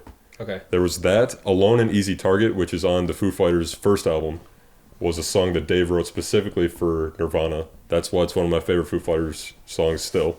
And then You Know You're Right, I think is the... Oh. That song was supposed to be on the next Nirvana album. That was obviously a Kurt song, but I'm saying they had something, planned, but obviously it didn't. Well, Alice in Chains still tours, so... Yeah, sorry, Nirvana. No, I know, but... In that regard. Yeah, I don't know. Anyways. I think... What? Hair metal wasn't dead until Nevermind came out. That was the nail in the coffin for hair metal. Yeah. I have something to counter Nevermind, but I don't want to get into it yet.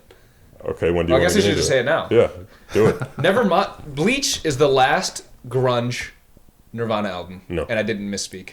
Yeah, you did. Explain yourself. Nevermind is a pop album, and Utero is a punk rock album. What? Is Nevermind pop because it was mainstream? Is that why you say it that? It has pop tendencies, for sure. Because Kurt loved the Pixies, who are all about harmony and shit. He said that's like his biggest influence. Pixies? Right. Yeah. Yes. Dude, lots of Pixies. There's Breed and Territorial Pissings. Oh, and yeah, my playlist. Territorial Pistons and Breed. I'm sorry. And Endless That's not There's Nameless. also Polly and... Okay, so? All right. Oh, okay. In Utero is heavy as fuck. Is it? Scentless Apprentice. Bleach is heavier. It's as a whole album, for sure. Because it was their first album. Every band's first album is their heaviest. Is that true? Not Alice in Chains. Dirt is definitely heavier than Facelift. Yeah, I mean... I just think that Bleach is the heaviest, the weirdest, the most raw sounding, and Kurt screams the most on it. Okay, all those are facts. No, he screams. Making it he more screams more on In Utero, for sure. I that- don't know enough about that one. I think that makes it more grunge than the other two, not necessarily better. Yeah, I'm not disagreeing with that statement. Also, to put the nail in the coffin on Another Nevermind, nail. Okay. another one. Yeah. Isn't the point of grunge to not be mainstream? They were born out of hair metal. Maybe that's why Kurt killed himself, because he got too popular. That's an argument that has been Yeah, made. for sure. So you agree then? The point of grunge is to be like a counter to what was popular at the time. That's why all they right. wear like They're not rock stars. No, That's what I mean. They killed the rock star mentality. Pearl for Jam sure. struggled with that as well when they got famous. Right. Yeah, exactly. So Nevermind being the most popular grunge album makes it the least grunge album of all time. They have even said they didn't set out for it to be that popular. They were just but trying it to make a became the most kick-ass popular, album. so therefore it's the least That's grunge. not their fault. It may not be their fault, but that's the way people took it. Much like everything, hair metal was sweet at the beginning, then it got so fucking stupid. Grunge, they tried to market it with this flannel shit. Grunge was a fashion. And right? then because of Nevermind now. Why? Because it's the most popular why grunge just album. Nevermind?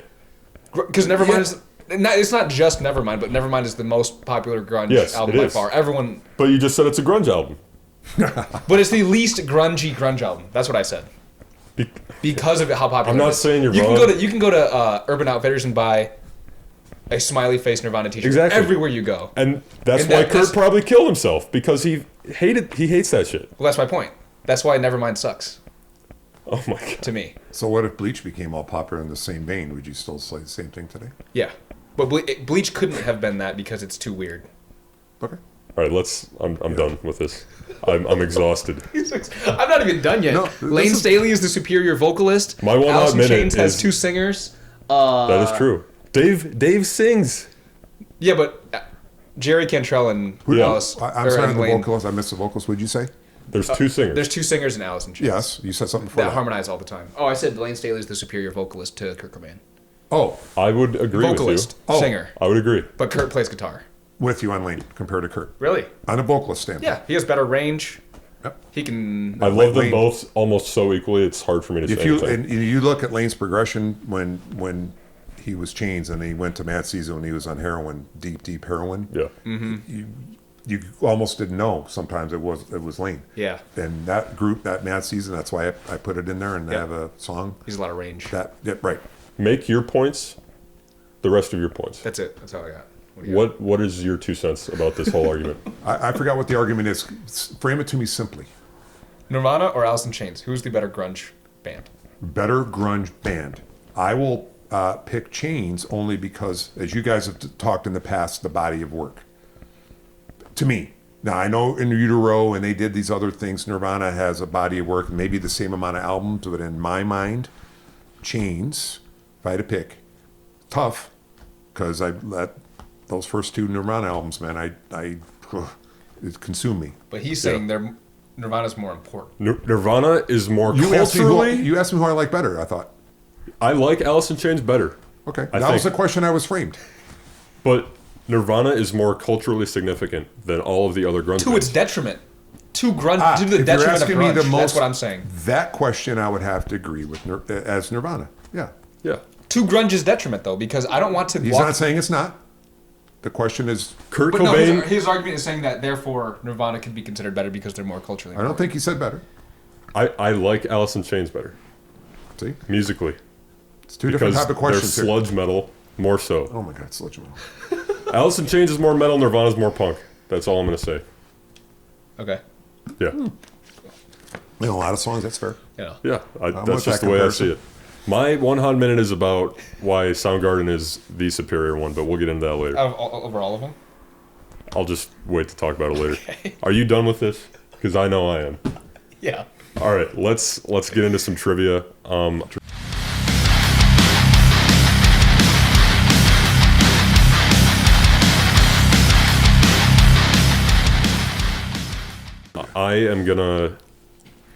We're gonna have Dad. We're gonna let you ask last because I think that's good. just to make yourself look better. Because I know you're. Look better. Well, you said at the beginning of this your memory's not that great, so who knows? You might. No, lose. believe me, I have them down here. I forget the trivia questions. But All you, follow your mojo. Okay, I'm gonna go first. Trivia questions. Okay, you get to me. George, who was the first grunge band? The first grunge band? Yeah. Did someone coin the term grunge metal? Is that a thing? Did someone, I'm not saying Is there a coin. song called grunge? I'm not saying coin the term. I'm saying who is widely considered and credited as being the first grunge band.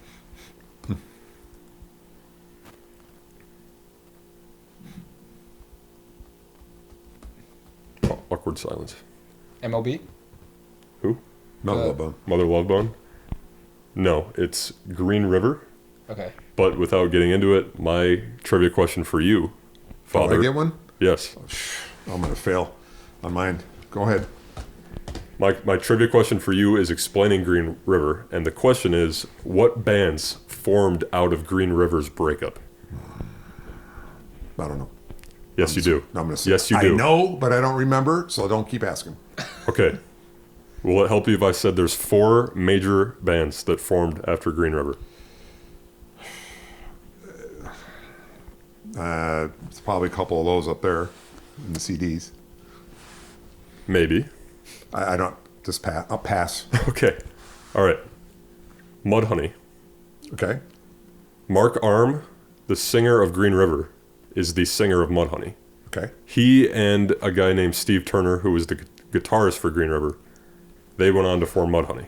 Okay.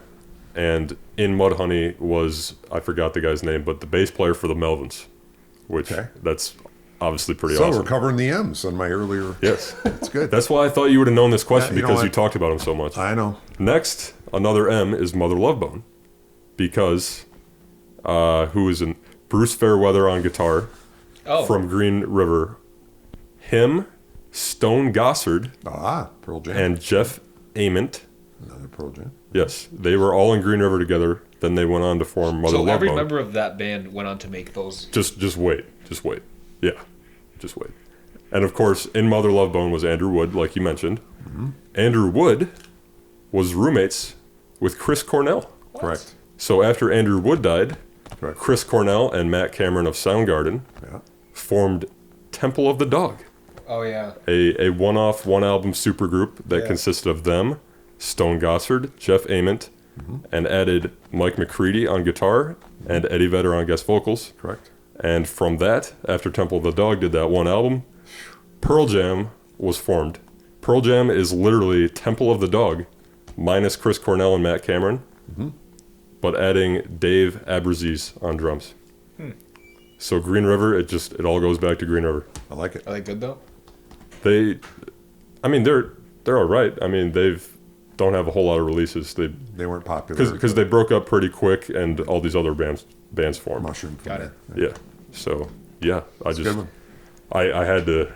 That's like the Education. grunge There's more family education. tree right there. That's the education that folks need to Because hear. you got Green River, Mudhoney, Mother Love Bone, Temple of the Dog, Pearl Jam, and Soundgarden, all in the same thing. That'd be a good Sam Dunn spider chart. Right. And Matt Cameron still plays with, or he did play with Soundgarden, and now is with. Can you imagine Pearl a drummer Jam. being a Pearl Jam and Soundgarden drummer? That's just crazy. Yeah, that's sweet. So yeah, that's what I got. George, you wanna? Yeah. I'll ask Old Skool first. Okay. Who was the last person to see Lane Staley alive? Wow.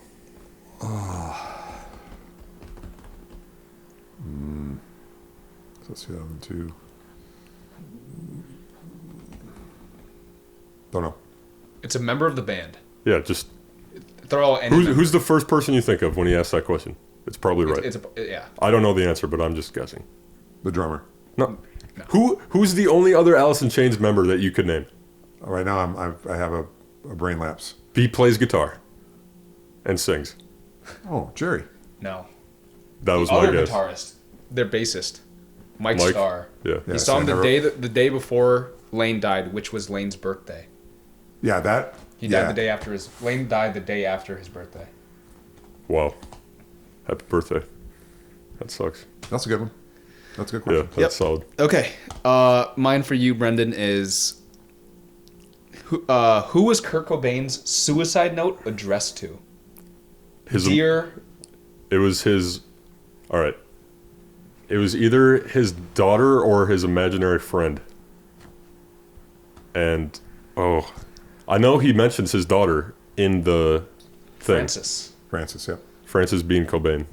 Is that your final answer? Well, I know there's something about like an imaginary friend somewhere in there. So I think Francis is too obvious. I think it is. No, it's not. I think it's Francis. Final answer? Yeah. It's his imaginary friend. Oh, he got hit. You dick! He threw you off. It was, yeah. Son Do of you a know bitch. his imaginary friend's name? I How used about to. that? I don't remember what it is. Boda. Fucking. Isn't that so weird? Like, Because Nirvana is a Buddhist thing. Yeah. But But isn't yeah. that so crazy though? Like, It is. Dear Boda, my suicide note. Also, is it? I There's think he conspiracy ends- theories as to whether or not it's an actual suicide note. Isn't that the thing? Yeah, because not all of it is his handwriting. Weird stuff, man. Right. CL. Well, dude, CL. he doesn't he conclude the note by saying "I love you, Francis" or something? I don't know, but I know Francis is mentioned. Yeah. All right, I but don't know. it does say "Dear It's weird, Boda," dude. so I guess whatever. It is weird. There's a whole documentary soaked in bleach, as we talked about, Yeah. among many others. Fuck Courtney Love, I guess, is the final word on that. Dad, what do you got for us? First of all, I want to say that your trivia questions in past episodes have been absolutely ridiculous. Yeah. So I'm glad you brought it back to some normalcy. Yeah. Oh my gosh, you guys are going off tangents to one up each other. So I'm gonna do easy ones, Okay. I think, for each of you, and then I got a harder one that either of you can answer. So George, in April of 1996, Okay. Alice in Chains did a MTV Unplugged show in Brooklyn. Okay. Classic. Yeah. Which album release was not included in the show? Very good question. Album? Yes. Which album release was not included in that show in 1996? That's way too easy. Facelift. Correct. They Yeah. believed that their first album was unsuitable for an acoustic show. Yeah, You had a that's the 25% chance to get that right. That's why I called it easy. Yeah. True. Yeah, no, that's what I mean. That's the first thing I thought of because I It mean, makes he sense, can do yeah. Down in a Hole. He can do, Angry Chair sounds really good acoustically. yeah. I don't know, like, I can't imagine We Die Young acoustic, Not- you know? That might be the one that they could do. I don't Slow know. down though, you know. Love, Hate, Love. Yeah, that could be one. But yeah, I don't know. Sea of Sorrow. All right, let's just. You had a 1 in 4 chance to get it, and I figured you'd figure it out. So see how nice I am? Generous. That All is right. the best MTV Unplugged. That I will say right now. I That is agree a with that. superior Unplugged to A lot of Nirvana's people really like Unplugged. the Nirvana one though. It's not, they're the two best ever, but I think Alice in Chains is far superior. Yeah, it's cool. That's just me though. Yeah, the nutshell was. Yeah. All right, Tearful. easy one for you is kind of related to your trivia question. So this is really super easy. We'll see. Well, maybe we'll see if George gets it if you don't know it. Okay. Mother Love Bone, we talked about, as one of the first and very influential Seattle grunge bands with Andrew Witt as its lead singer, passed away just days before the debut release of their first album. Apple. Two members of that band left. This is really his. If Yeah. you know it, then fine, but let's see if George gets it. Two members of the band left and helped create another Seattle band. Name that band and the two members. Well, I know. So if you want to. Okay. Go ahead. I mean, You don't know it? I mean, he just said it, but there was like 5 names. yeah, tossed out. that was a big family tree I was talking about. Stone Gossard and Jeff Ament formed Pearl Jam. Correct. Yeah. I don't know enough Pearl Now Jam to here's a expect tough one. Now I'm going to do the tough one real quick in essence of time. Probably either one of you can answer, but because he's a fan of who I'm going to say. We can discuss together before giving a final Okay. answer. All right. So either one of you. Chris Cornell wrote and sang on 2 songs, which ended up on an Alice Cooper album. Alice Cooper? I thought Yep. I did not expect. I didn't- I didn't expect the word Cooper to come Yeah. after Alice at that time. Because Chris is on SAP. Yeah. Okay. All right, just whatever. Keep Yeah, that going. was not what I Chris expected. Cornell wrote and sang on 2 songs, which ended up on an Alice Cooper album. What was the album name and the 2 songs? This is all you. If it was Chains, I could answer it. He likes Alice Cooper. Yeah. I do. There's only like 2 that come to. He sang? So the album and then the 2 songs. Name the album. Think about the album, and then I have no idea. I have to say the songs? Well, I said, yeah. I don't know the songs. All right, try to get the album. I think the album. I'm either gonna go with Trash or Along Came a Spider, and I don't know which one. So just tell me. Neither. Oh, okay. Hey, stupid. His 13th solo release, 1994, The Last Temptation. Would have never in a million years gotten that. The 2 songs are The Unholy War and Stolen Prayer. Chris and Alice got No chummy. chance. Chris Cornell and Alice got chummy. That's say no awesome. sense? I said no chance. Oh no. Did I Chance. just educate you a little bit? You did. I did not know that was a thing. Okay. But that's pretty sweet. Good. What guitar did Kurt Cobain play? Just kidding. Bro. Do you know that one? What do you mean? What guitar did Kurt Cobain play throughout his whole career? Like the model? Yes. It was a Fender or something. I don't know. What kind of Fender was it? I thought Wasn't this it- was my fake trivia question because I thought it was too easy. Wasn't it like a jazz bass or some weird shit? A bass? I don't. Defender Mustang. Oh yeah, That should have been my trivia question. Mustang. That was, Good one. that was a good one. That's Yeah. a really good one. It's a left-handed one too. What was your actual question for me? Who was his suicide note? Oh against yeah, him? that's right. These are all good questions today, gentlemen. Yeah. These other past shows have been. Lots of Really? trivia. Yeah, lots of trivia. It All gets right. hard to think, man. You gotta. We ready for a 1 hot minute? Yeah, I can be ready. Okay. But am I going first or you guys going to go first? Doesn't matter. Doesn't matter. You're the guest. What do you want to do? Well, I'm going to do my shout outs and then I can roll into my 1 hot minute. So we talked about earlier, I forgot to get it in. Go ahead. You know, we talk about going to shows, right? I want to give some shout outs to my fellow metal concert goers that have gone to shows with Brendan and I over the past 15 years, right? So we got Curtis, Damon, Chance, Eric P., and of course my gal Rebecca. But more importantly, this is, I want to give a special deep thanks, deep appreciation over the years to my tour manager, close friends, my music industry pals that have taken such great and generous care Of me, especially. of Brendan, my family, my friends, Yeah. over these past more than 15 years, probably 25 for me, from bands like The Who, Styx, Yep. Kiss, Ted Nugent, ZZ Top, Van Halen, Slash, Peter Frampton, and others. I've all met them. Cool. And all generous tickets and everything else. Yeah. And we've met all those folks. So I'm just going to say these names: Joe G, Gordon H, Rex K, Jason P, Jason. George P, That's me. Michael F, and JD. And JD is a Yep. very, very talented artist in many forms as well. And here in the Detroit area alone, I've got Joe P and Ben D. All these Oh, guys yeah. are way too humble to want their last names mentioned, but I want to get it on record. He knows every one of those gentlemen, so I had to show some love to them. Yes, I've met a great many famous people and have seen many free concerts thanks to them. And I'm still friends with a lot of those guys because it's not about Old Skool to get backstage. They know we love the music. Yeah, I've reciprocated with some swag of my own where I've worked at companies. That's not it. But we're just very low key, and these folks that I just mentioned, these artists I've met, are the humblest people in general. The tour manager, managers, and band management that I've been involved with my professional career are just a super. And they see people that just like the music, right? That's all they're after, and they respect us because we're just about the music. Right. Yep. So anyway, I had to give those some shout outs and some love. So Hell yeah. I'll roll into the 1 hot minute here.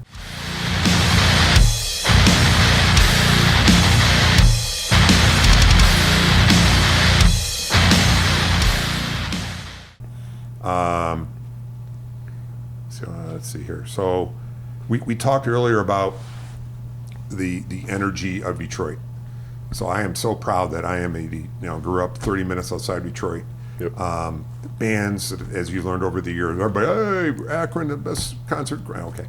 But I've seen bands in different cities, from Detroit to Ohio. I've seen bands all over the country. So when I see a band in different cities, when you read about bands loving Detroit from the 60s when it all started, the energy and all that, it's real and it's true. And there's nothing like seeing a show, anything, from techno to even country music to whatever. Detroit, it's that soul part again, from the roots of Detroit. It all started with jazz and all that stuff coming up. So I just want to, if we have time, right, we have legacy, energy, and passion of Detroit and Michigan crowds. I want to just rattle off, you can edit it out, all folks, bands that are from Michigan or Detroit, right? Just some rattle. Some of them for you, George, might be a surprise. Okay. Obviously, you guys talk about Motown. Yep. We can go on and list them. You got Motown, Aretha Franklin, Stevie Wonder, MC5, Kick Out the Jams, right? Yep. Iggy Pop, Oh Yep. yeah. Rare Earth, Mitch Ryder, Bob Seger, Ted Nugent, Grand Funk Railroad, Glenn Fry's from the Eagles, grew up in Royal Oak, Chad Smith and Anthony Kiedis from the Chili Peppers, Romantics, Parliament Funkadelic, George Clinton, right? Some good old funk that I love. Alice Cooper, Sponge, White Stripes. Got to throw in Madonna. She had some good stuff early in her career. When I was in college, I listened to some Madonna. Being honest, wearing it on my sleeve. Hell yeah. The Rockets, Suicide Machines, Eminem, Verve Pipe, Kid Rock, Uncle Kracker, Pop Evil, Greta Van Fleet, Yeah. Eminem, Insane Clown Posse. Yeah. Oh, my I'm God. so glad you added them in the list. Big Sean. Fuck. Yeah. And lastly, I got to throw my boys Bell Bell 3. Right. And lastly, where did Cream Magazine start? The old classic rock and roll magazine started in Royal Oak, Michigan. So Cream Magazine started in 1969 in Royal Oak, Michigan. It was the first rock and roll tabloid. Great documentary, by the way, that he and I watched together. Yeah. That's my 1 hot minute. Sweet. Yeah. I'll throw in one more. John 5 is also from Grosse Pointe. Yeah, there's a bunch who... Yeah, again, And he plays around in Michigan. too, Maynard? with his solo stuff. From Tool. see? There's a bunch of newer metal bands right now that are... Right, I was trying to go grunge and early. Greta's probably the newest one off that list. Well, yeah, but Newest. we're from Lake Orion, obviously. That one band, Yeah. I Prevail, is from Rochester. Wait, really? Yeah. Yeah, Wow, I didn't even know that. I forgot to put that in. We We came, saw them. We Came as Romans is from Troy. There you go. But yeah, we did see him at Download, right? Yeah. Yeah. They I were knew the that one would with lead the... into you guys remembering more. Yeah. I had to go to the roots. Yep. Sweet. Yeah. Nick actually talked about that on the last episode, some Michigan metal. So, Yeah. yeah. Yep. So, yeah. George, you want to go? Yeah, I'll go. Mine's very short, so I'll just go quickly. Basically, remember when grunge tried to kill the metal, but the metal prevailed? That's basically it. Grunge didn't kill metal, it saved it. That was a quote from a Tenacious D song, by the way. Oh, really? Yeah. Well, it killed the shit metal and made it cool again. But basically what I'm saying is, at a point in time, grunge was the most popular Yep. genre of heavy music. Yep. But it has gone back to true heavy metal with harsh vocals. Well, yeah, because hair metal was terrible and just got way too much, and then grunge brought it back to its roots. And yeah, Cool. What's your minute? my minute is why Chris Cornell is the greatest grunge frontman of all the bands. Okay. It is because, I mean, besides Green River, Soundgarden was the first. After Green River, the first grunge band, the first to put out a major release. You don't see any of the other grunge frontmen Yeah. in other bands as much as Chris. Audio Slave, obviously had a huge solo career. And he went acoustic. He's so talented. Yeah. Temple of the Dog, Very obviously. talented, yeah. I mean, when you think of metal, at least, he's who I think of. I think Lane is, Well, you said he's the best grunge frontman? best frontman. I'm not saying pure vocalist. I'm just saying frontman. Wow. No, he was. He's got the Better look. than- better He's than got the Kurt? voice. I would say so. Okay. He's got the look. He's got the voice. I don't know. I think Soundgarden is the most metal when they want to be, but Alice in Chains Yeah. does it more consistently. Yeah. Okay. I don't know. I could see that. Yeah. So I just had to. Chris is a very good. He might be the best vocalist. Yeah, in terms of you look skill. at his solo stuff, which I'm not into, his acoustic and slow stuff. Yeah. It's extremely talented. I'm not into it. So there's diversity. Skill wise, he might be the best. Exactly. You know, Weiland didn't do it. Eddie doesn't do it, right? Kurt Yeah. didn't do it. Didn't have a chance. So Right. yeah, that's good. That's a good one. Yeah. Thank you. That's all we had, I think, right? We got a teaser for Song rec. Yeah, song rec for sure. Song rec's the teaser for the next episode. It is Correct. And that next episode is gonna be all underground rap. I told you, we can't say underground. That's not what it is. Why? What is You it? Because call underground- you tease me with hip hop. Now we're going into derivative genres again. You don't know any underground hip hop, so I just told you to Because pick underground regular hip-hop hip can be hop. like- I don't know old school hip hop. I sure do. I'm saying underground. Oh. Like Suicide That's Boys, why. Ghostman, That's why he's Booyah. being Oh, you confusing. didn't tell me that on my. He's talking I about know, because you wouldn't have known what it meant. Okay, well, I got some good ones anyway. Okay. horrorcore. Suicide Boys literally have a song that says "Stop calling us horrorcore," so I refuse to call them that. It's hip hop and metal fusion. All I know is Kind hip of. hop. That's all I want. It's trap, but like Hard it's trap. dark trap. It's Because trap is like Future and Drake and stuff. Not Drake, but Future. yeah. Which is not what we're talking about. We're talking about. talking about dark trap. Yes. Yeah. Yes. What's that? Dark? Is that a genre or a band? It's a genre. Oh my god, you guys are Yeah. killing me, man. It's a genre. Yeah, so we're gonna be having Dark, hardcore trap rap with metal influence and also electronic. exactly. And we're pleased to announce that a couple of my buddies are going to be on One of my buddies next too. week. One of George's buddies. Oh, cool. Yeah, so it's going to It'll be be... like right here, probably. Yeah, We'll right. be in this new venue. we're in. Put the and twins over there. Put your pal here. if you haven't noticed, those watching on video right now, we're setting up shop. This is my apartment, actually, because obviously we couldn't fit all this shit in George's tiny room. Michigan can State doesn't allow us to go in your studio. Right, we're not allowed to go in the studio at the moment, so... Respect it. Yeah, I got the Pantera flag, though, and the boba cutout. It's nice to be in a bigger space. Yeah, it feels good. So yeah, next week we'll be talking about Underground with those guys.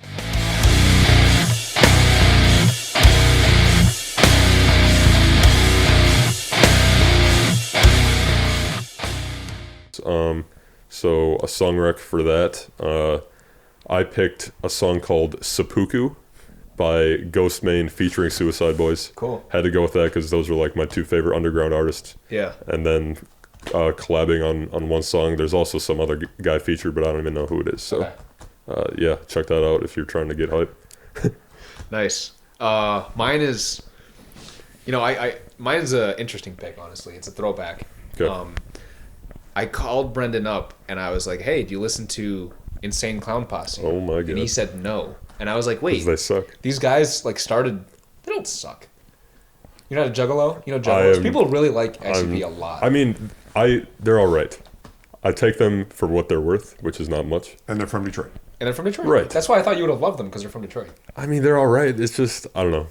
Just keep going. Anyways, they kind of started this, not started, but they were part of the inception of this hip-hop subgenre with, like, slasher lyrics. Yeah. Like, more weird. That's horrorcore. Yes. That's what we're talking Yeah. about.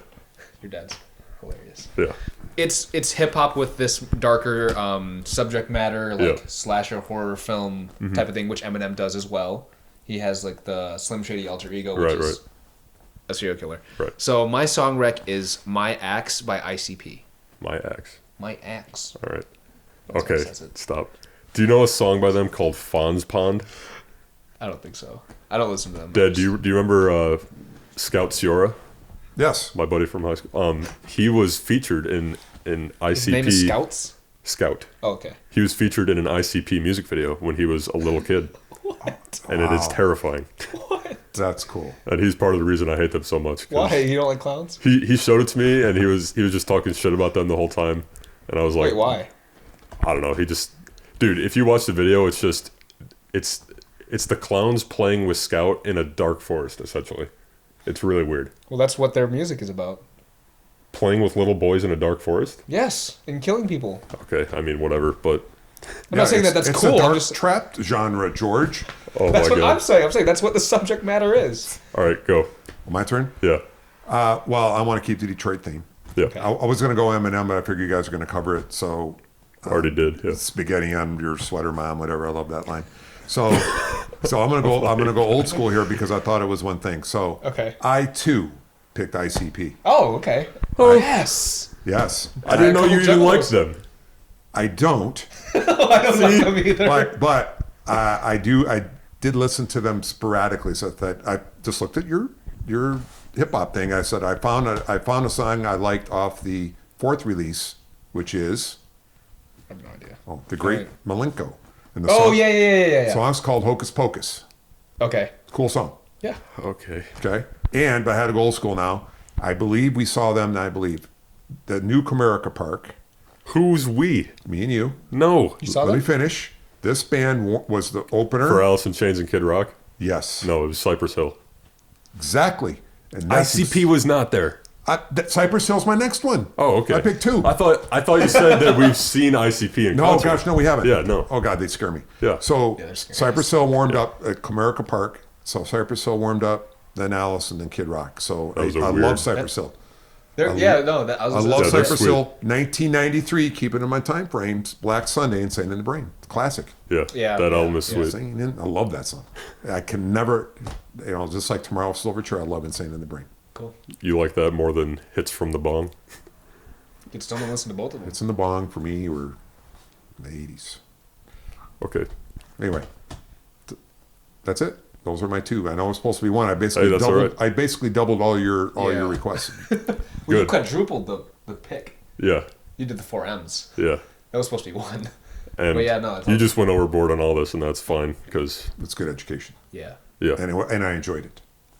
So thanks for having a baby boomer on the show again. Per the government's definition of a baby boomer, I'm the last year. We don't need to repeat the year, but I'm the last year of the baby boomer. Right. And thank you for joining us. Yeah, glad to have you on. That was one of the more fun ones, I would say. Probably this. It got heated for a moment there. Yeah, this is probably going to This is turn out. more fun than the black metal or death metal one you did? The death metal one was. I think the hair metal was the most fun, That was. Yeah. just that one was because a lot of fun. But I think this is going to turn out to be our longest. It is already. All right, sweet, good. Yeah. Next episode though, will be next Friday after this one. Talking about underground, whatever the fuck you want to call it. In the meantime though, continue listening to the Hours of Power on Impact 89 FM every Thursday night from 10 p.m. to 2 a.m. Check out the link to the playlist in the description below. All that good stuff. It's a good one. Yeah, it is a good one for sure. All right. See you next time. Nice. Dad, you want to give a Metal. not bad? You gotta do a hip hop one. No. Insane in the membrane. All right, that's enough. Metal. No.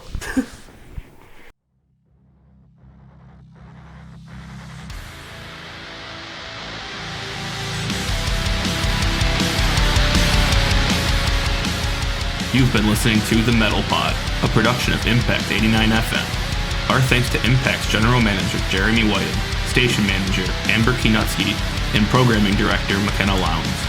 Tune in next time for more updates on all things metal. The Metal Pod!